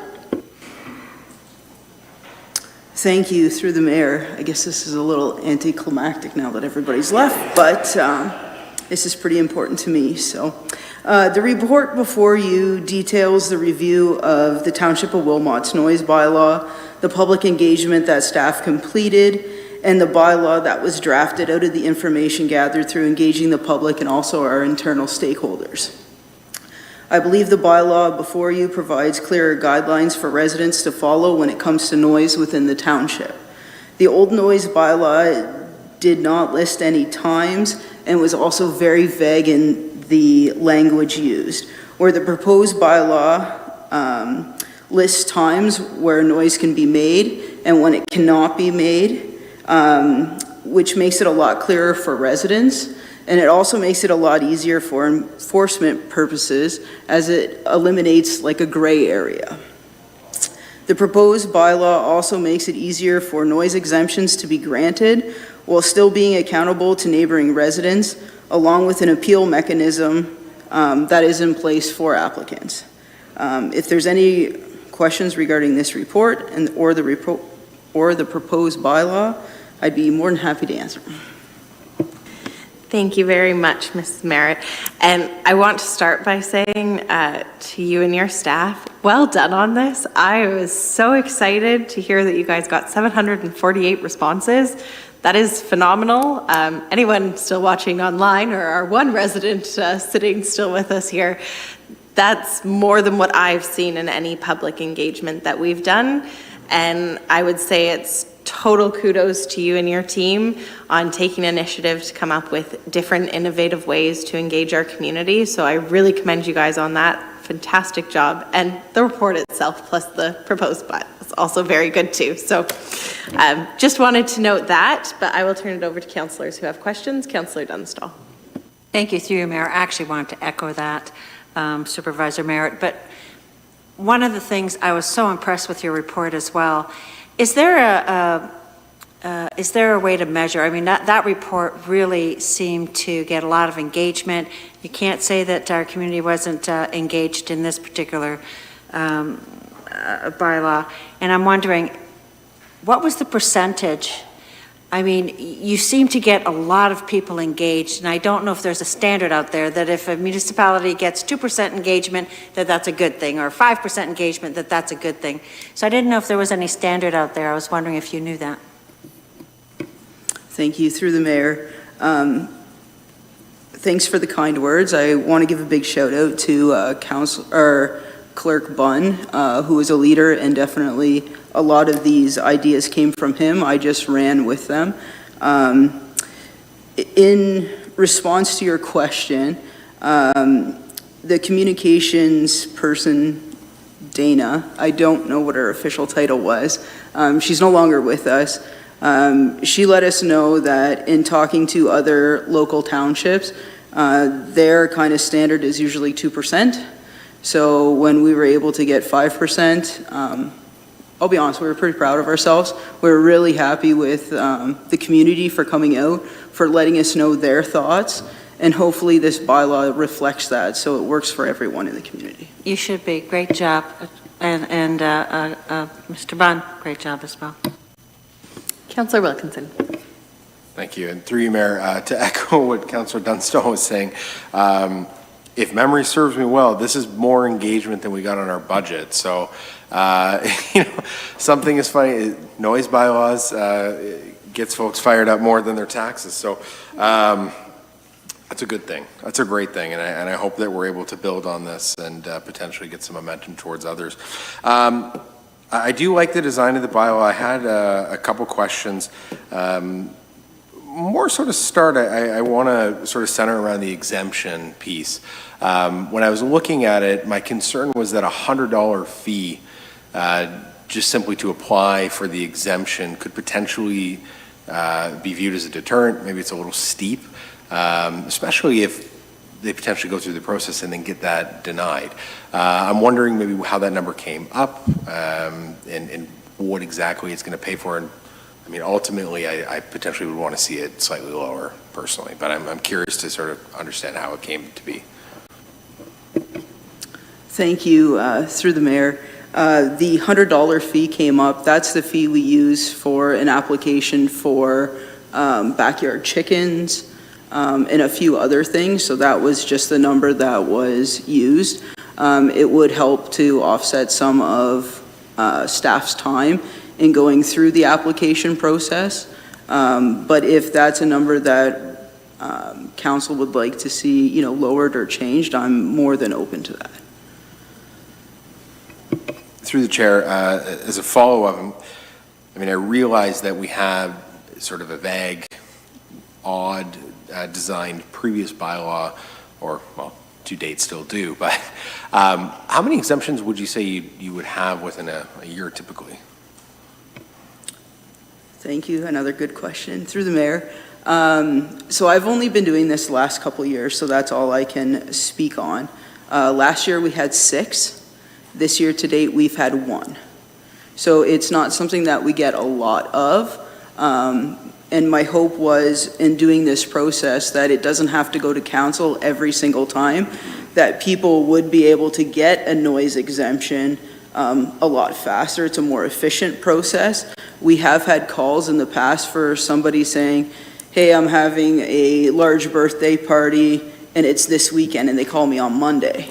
Well, I can write a report pretty fast, but I can't get it on the budget or on the agenda that fast. So then we're not giving those exemptions. Then, other residents around that property aren't getting notified. So that was kind of my hope, I guess, with this exemption process, to make it more user-friendly. I guess the flip side of it, my fear was it's more onerous on us staff then to flip those exemptions and get those out to residents. Councillor Cressman. Yes, I thought it was well laid out as well. I was of the mind that $50 would be kind of the number that I was thinking.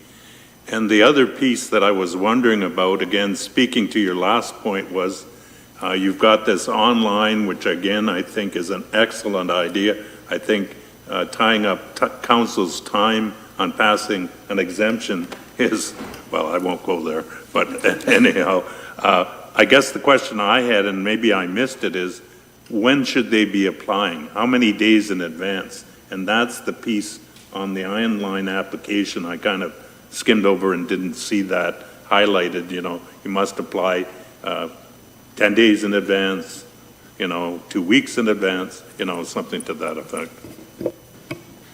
That's a good question, and obviously an oversight, because that's not on there. Obviously, the earlier we can get an application, it's a lot easier to get word out to the surrounding residents, and also for us staff to either grant the exemption, and as the report states, if the exemption is not granted, if I don't grant the exemption for whatever reason, then a staff report has to go to council, and council would have the ultimate say.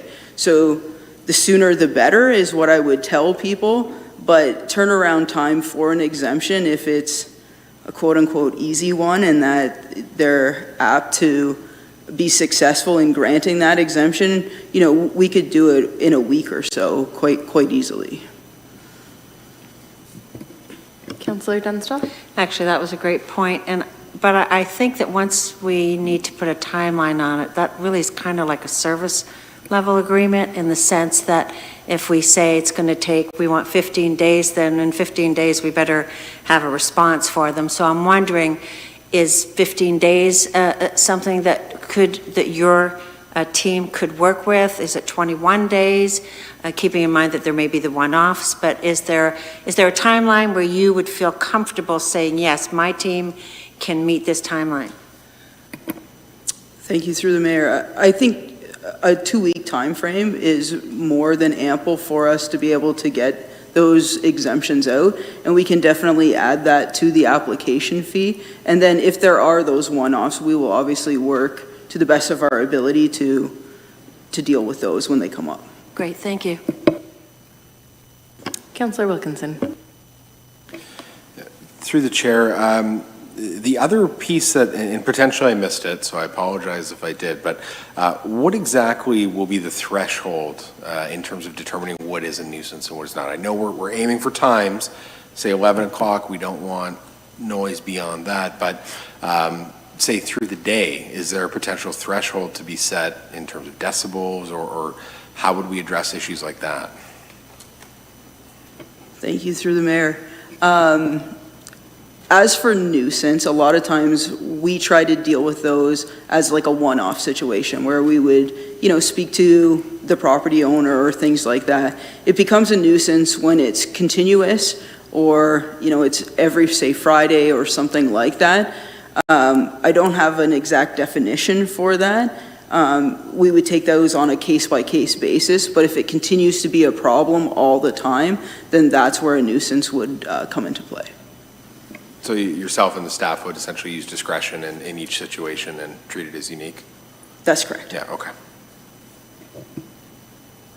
Great. Any other questions, comments, councillors? Do we want to look at changing the levy amount?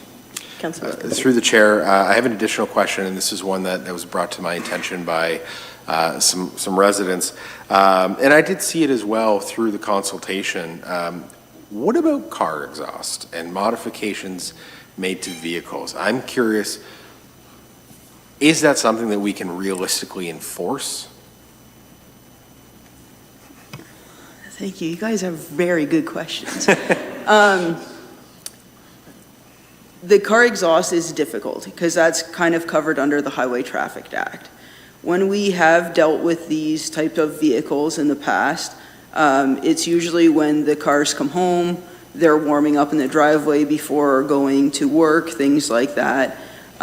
In most cases, residents have been very good that they need to tune the car. I'll be honest, I'm not an expert in cars or anything to do with modifications, but sometimes it's a computer chip, things need to be tuned, and then they are brought down to like a lower level that people can at least live with.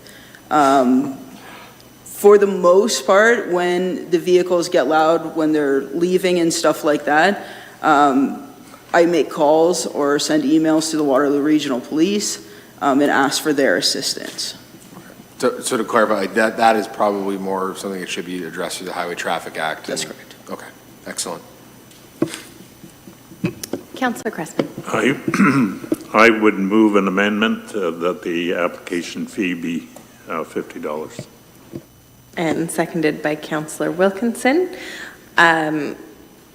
Just a question, do we need to also note an application timeline then? Does staff need that direction, or are you willing to take that back? I just don't want to potentially pass a bylaw that is excluding that point. We can just add it to the application. That's Okay. no problem at all. Yes, Clerk Bunn. Sorry, through you, Mayor, I was just going to say, I would see that as an administrative practice, and we can implement that ourselves as part of our procedures for internal processing. Perfect. I will leave it in your capable hands then. So councillors, to the amendment of changing the fee to $50, all those in favor? That carries unanimously.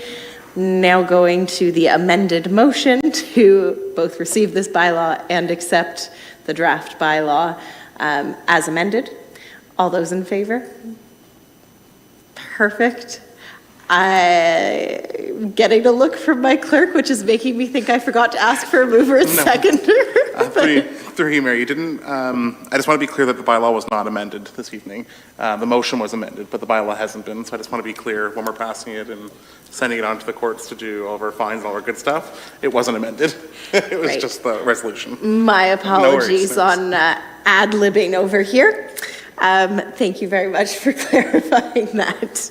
Okay, moving along to our next item of the evening, which is item 12.5. The recommendation is that report DS 2023-15 be received for information, and further, that staff be directed to submit an application on behalf of the Township of Wilmot to the CMHC Housing Accelerator Fund that aligns with the initiatives outlined within report DS 2023-15 to be further refined through collaboration with regional and area municipal staff. To get this on the floor, may I please have a mover?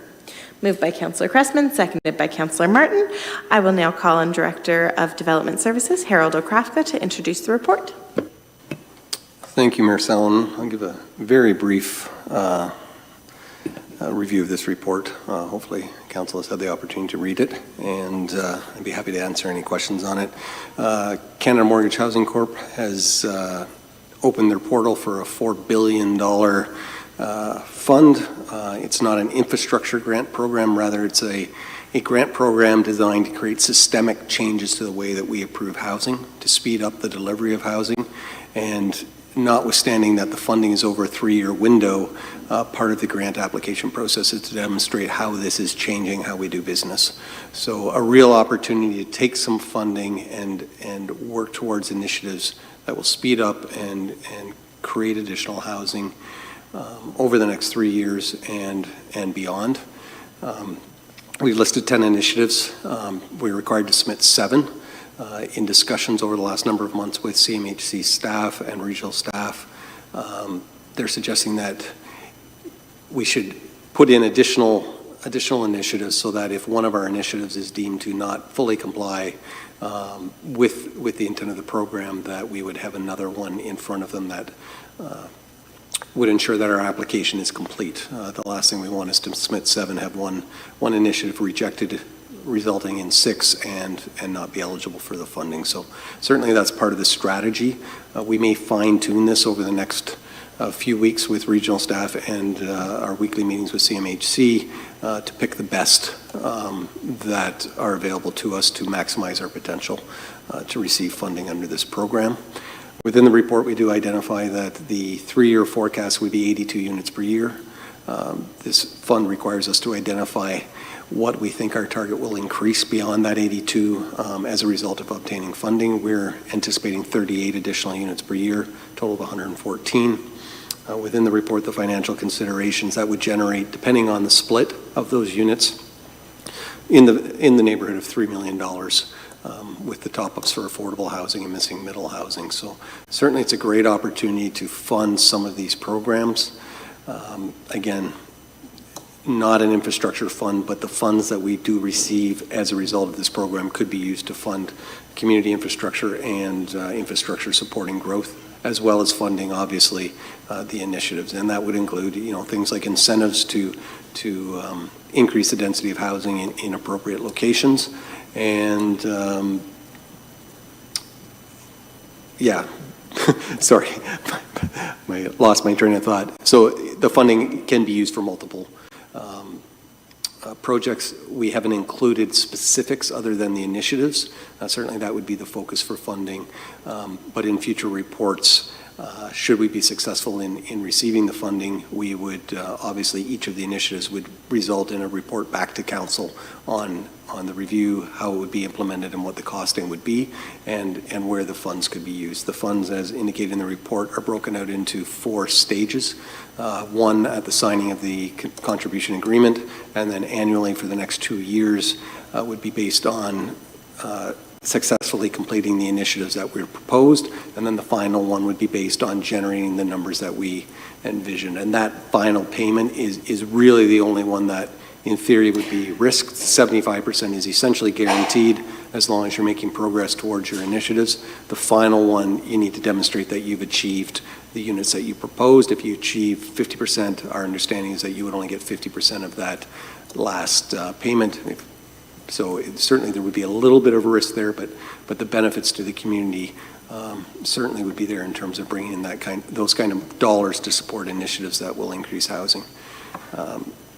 I'll leave it at that, other than it has been a good partnership with regional staff and our area municipal staff. We've worked together. There is one initiative that you've probably heard about in the media that's tied to the communities working together to create a long-term plan. Again, it wouldn't impact Wilmot in the short term, but to look at existing lands the municipalities hold and ways that the municipalities can bring lands into the housing market to reduce the overall cost to new home buyers by removing some of those profit centers, including, obviously land is a big component of the price of housing. So there is a group initiative that's proposed there. We've included as item number 10 for Wilmot's purposes. While certainly we support the initiative, I would expect that it would not form one of our top 7 initiatives. Again, it's a points-based grant program. We want to put our best foot forward and ensure that we're maximizing our points in a competitive process to ensure Wilmot's best chance at getting funding through this program. Happy to answer any questions that you might have. Thank you very much, Director Okrafka, and for you and your team for taking the time to do this application. Very exciting to get to see the potential of income coming in that won't be coming from our levy to support initiatives that are really important, including attainable and affordable housing through the long run. Councillor Cressman. Yes, I was quite excited to read this report, and I had the opportunity to talk to Director Okrafka on it, especially Initiative 3 in my mind initially sounded counterintuitive, that they were going to make a voluntary contribution to do something, and usually if people have to voluntarily contribute money, the answer is no.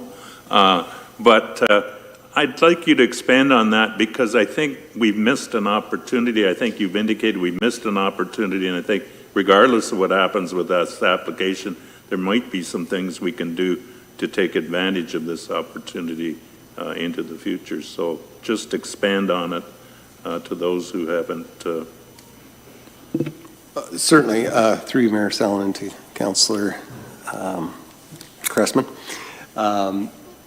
The voluntary contribution ties to new developments. Certainly, we work obviously closely with the development industry in the proposals.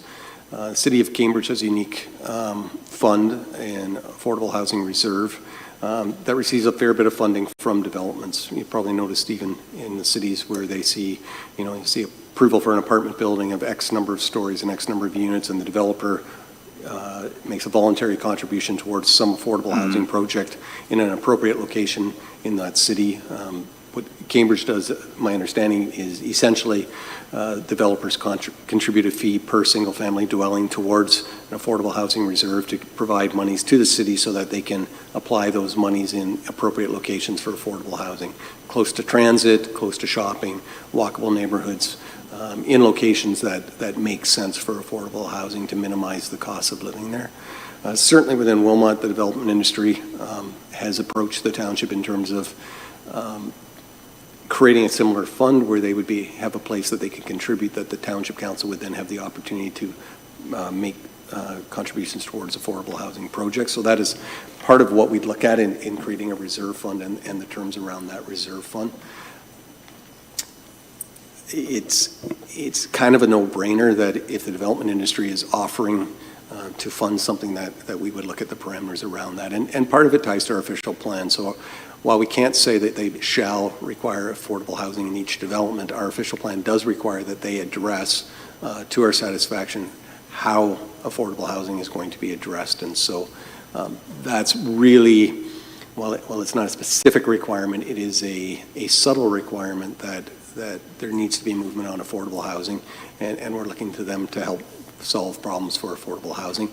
Creating this process certainly will take some staff time. The funding from HAF does allow us to fund staff time in developing these initiatives, so we can take some of that funding towards the staff time necessary to review research, come to council, do the reports, and create that, and then create that systemic change in Wilmot where we would have an affordable housing reserve that would have a bunch of sources of revenue potentially that this council could then apply to making affordable housing cheaper, be it through, eliminating permit fees by funding the permit fees through the affordable housing reserve so that the actual cost of development for proponents such as Link would be reduced over the board. At the same time, the township would certainly get the benefit from having affordable housing projects developed in appropriate locations.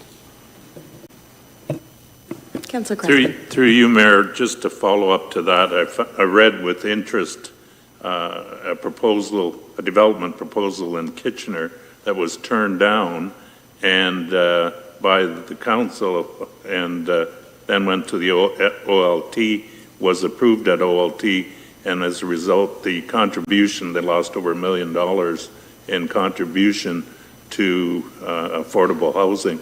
So the question I have for you, I mean, obviously it's size and scale of development, but is that part and parcel of a development proposal where they would negotiate, so to speak, with the development department here, a developer, to determine what would be appropriate amount, or you would kind of have some back and forth on that?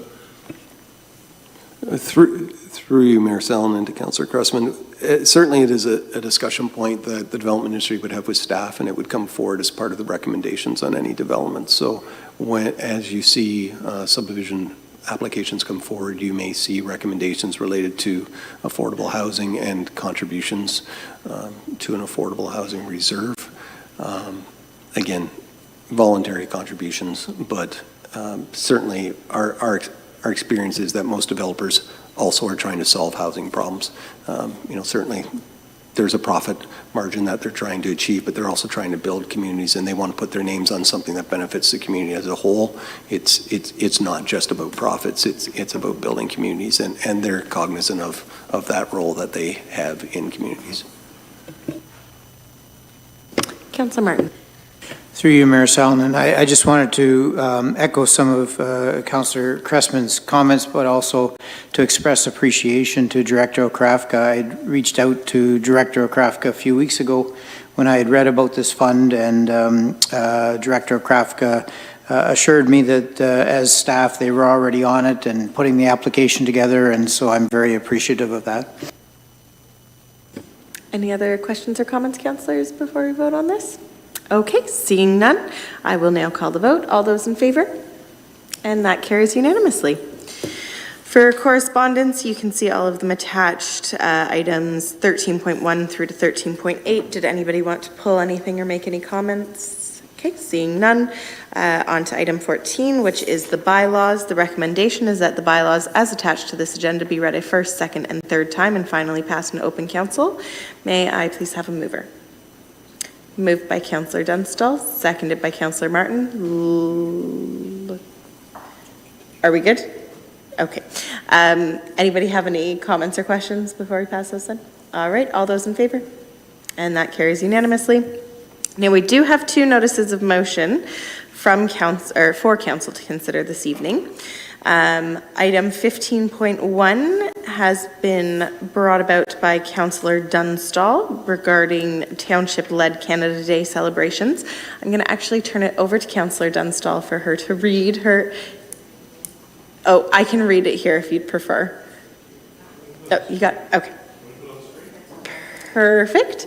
If you would like to read and introduce your motion and make any comments. Thank you, through you, Mayor.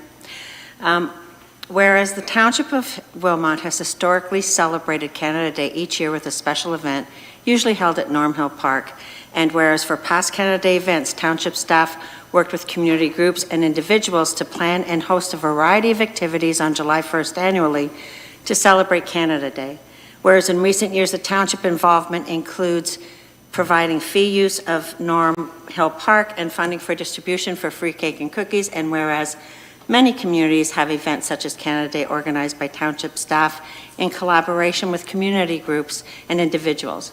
And whereas the Township supports and encourages the involvement of local community groups and organizations in events such as Canada Day, therefore, be it resolved that the Council of the Township of Wilmot directs staff to conduct outreach to local organizations, groups, and stakeholders for offering the Canada Day activities as a Township-operated special event, and report back to Council on the costs and anticipated budget implications, staff capacity, and level of community interest in hosting the event. Recommendation. Oh. Yep, that's okay. The recommendation will be repeated of that. Would you like to add any additional comments? I actually would, thank you. And as stated, it's not uncommon for municipalities to host Canada Day celebrations. Partnering with our local service clubs, nonprofit community organizations, local legion, and businesses is good for our community. In previous years, Canada Day has been the biggest moneymaker for some of those service clubs. That money goes directly back into our community. It's used to support children's charities, sporting events, guide dogs, or honoring our vets. These volunteer organizations make a huge positive impact on Wilmot, and they need to be at the table. We also need to have residents of diverse backgrounds, ethnicities, and ages. The Indigenous, who have always been here, and those who chose to make Canada Day their home.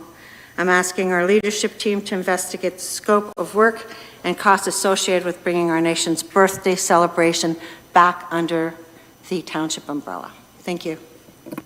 Thank you very much, Councillor Dunstall. May I please have a seconder to Councillor Dunstall's motion to get this on the floor? Seconded by Councillor Cressman. And would anybody like to make additional comments, questions? Councillor Wilkinson. Through the chair, I'm happy to see this come up.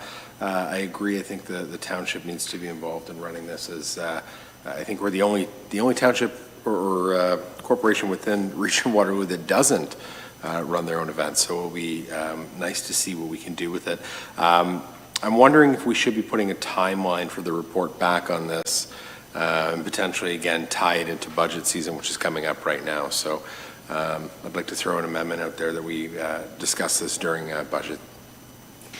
If I could perhaps question, after speaking with staff this morning, have it as August 28th coming back, and not budget. It will be discussed in budget, but more so giving the direction back so that council can decide if we choose to take it on and see it reflected in our budget. I need eyes in the back of my head or a mirror over here. Yes, Director Catania. Mayor Sullivan, I would like to, just from an expectation point of view, I think there's some consultation that has to take place, and I think at this point, looking at around the second cycle, September would be probably appreciated for us to do our due diligence on this report. Sure, I can definitely appreciate that. Is council okay with that? So you're saying the second council meeting in September? Are you open to that being a friendly amendment, I Councillor most certainly Dunstall? am, thank you. Okay. Just 1 second. Sure. Okay. Any additional questions or comments, councillors? Okay, seeing none, I did just want to make a note on the record that the minutes will have an additional correspondence that the clerks received this morning regarding this particular motion, and that has been circulated to council. Just wanted to make note of that. And then in that case, if there are no other comments or questions, we will move to vote. All those in favor? And that carries unanimously. Okay, and on to our second notice of motion this evening. I will also turn it over to Councillor Sadhu to introduce your motion, please. Thank you, Mayor Salonen. My motion is, whereas the Township of Wilmot recognizes the importance of the recreational spaces and facilities, and whereas there is one existing off-leash dog park located in the Township of Wilmot at Scott Park in New Hamburg, therefore be it resolved that staff be directed to investigate an appropriate site conditions and costing and report back to council on a potential off-leash dog park at Sir Adam Beck. Just a couple comments on that. While campaigning, I've heard from a lot of local residents that that is something they'd like to see in Baden. Just wanted to get the kind of ball rolling and put it in staff's court to come back to us with the viability of Beck Park and the costs associated with such, and also with public engagement to kind of see what kind of appetite there is for such a park. Very good. May I please have a seconder? Seconded by Councillor Martin. Any other questions or comments? Councillor Dunstall. Thank you. Through you, Mayor, I just wanted to make the statement that I know that the New Hamburg residents are thoroughly enjoying their dog park, so I just want to put that out there. Very good. Seeing no other questions or comments from either side of the horseshoe, we will call the vote on that. All those in favor? And that carries unanimously. On to announcements. I do have a few items. I will try and be quick. I wanted to note that the prestigious Wilmot Citizen of the Year Awards has come up for its annual recognition celebration of individuals who have demonstrated outstanding leadership, service, and dedication to making a positive difference in the lives of others in Wilmot. So nominations are now currently open, and they will be open until August the 1st of 2023. Please head over to the Township website, or if you don't use the internet, although you're probably watching us online, so I guess you do, but you can always also reach out directly to our Township staff to nominate and help us honor those who have truly made a positive impact in our community. On the dog note, actually, general PSA, because walking my dogs the last week, I've had 6 complaints. If you own a dog, please pick up after them, because that has been a very common issue that I know I often take extra bags to deal with other people's dog poop. And like I said, I've had over 6 people approach us in the last week. Please just be a good neighbor and dog owner. Pick up after your dog. Outside of PSA, oh yes, Councillor Martin. Through you, Mayor Salonen, since we're on the topic of dogs, as I've been walking through the Mike Scout wetlands, and let me say I can legally now walk through the Mike Scout wetlands, I've noticed some people letting their dogs off leash. And so just to publicly state, the intention is to have the dogs on leash, because as a wetland, the dogs can ruin the environment. So if we can remind our neighbors, friends, family, when you have dogs in Mike Scout, please keep them on leash. Thank you very much for that. That is a very good point. Also, there's snakes out there, so you don't necessarily want your dogs getting involved in that. Councillor Wilkinson. Yes, through you, Chair, I do have a couple of announcements, if I may. Starting first and foremost, I wanted to just bring to everyone's attention at the Optimists of Petersburg are hosting their breakfast in the park on Sunday, August 13th. It's from 8:30 to noon. It's always delicious. It's always a good time. So I'd recommend everybody ventures out to check that out.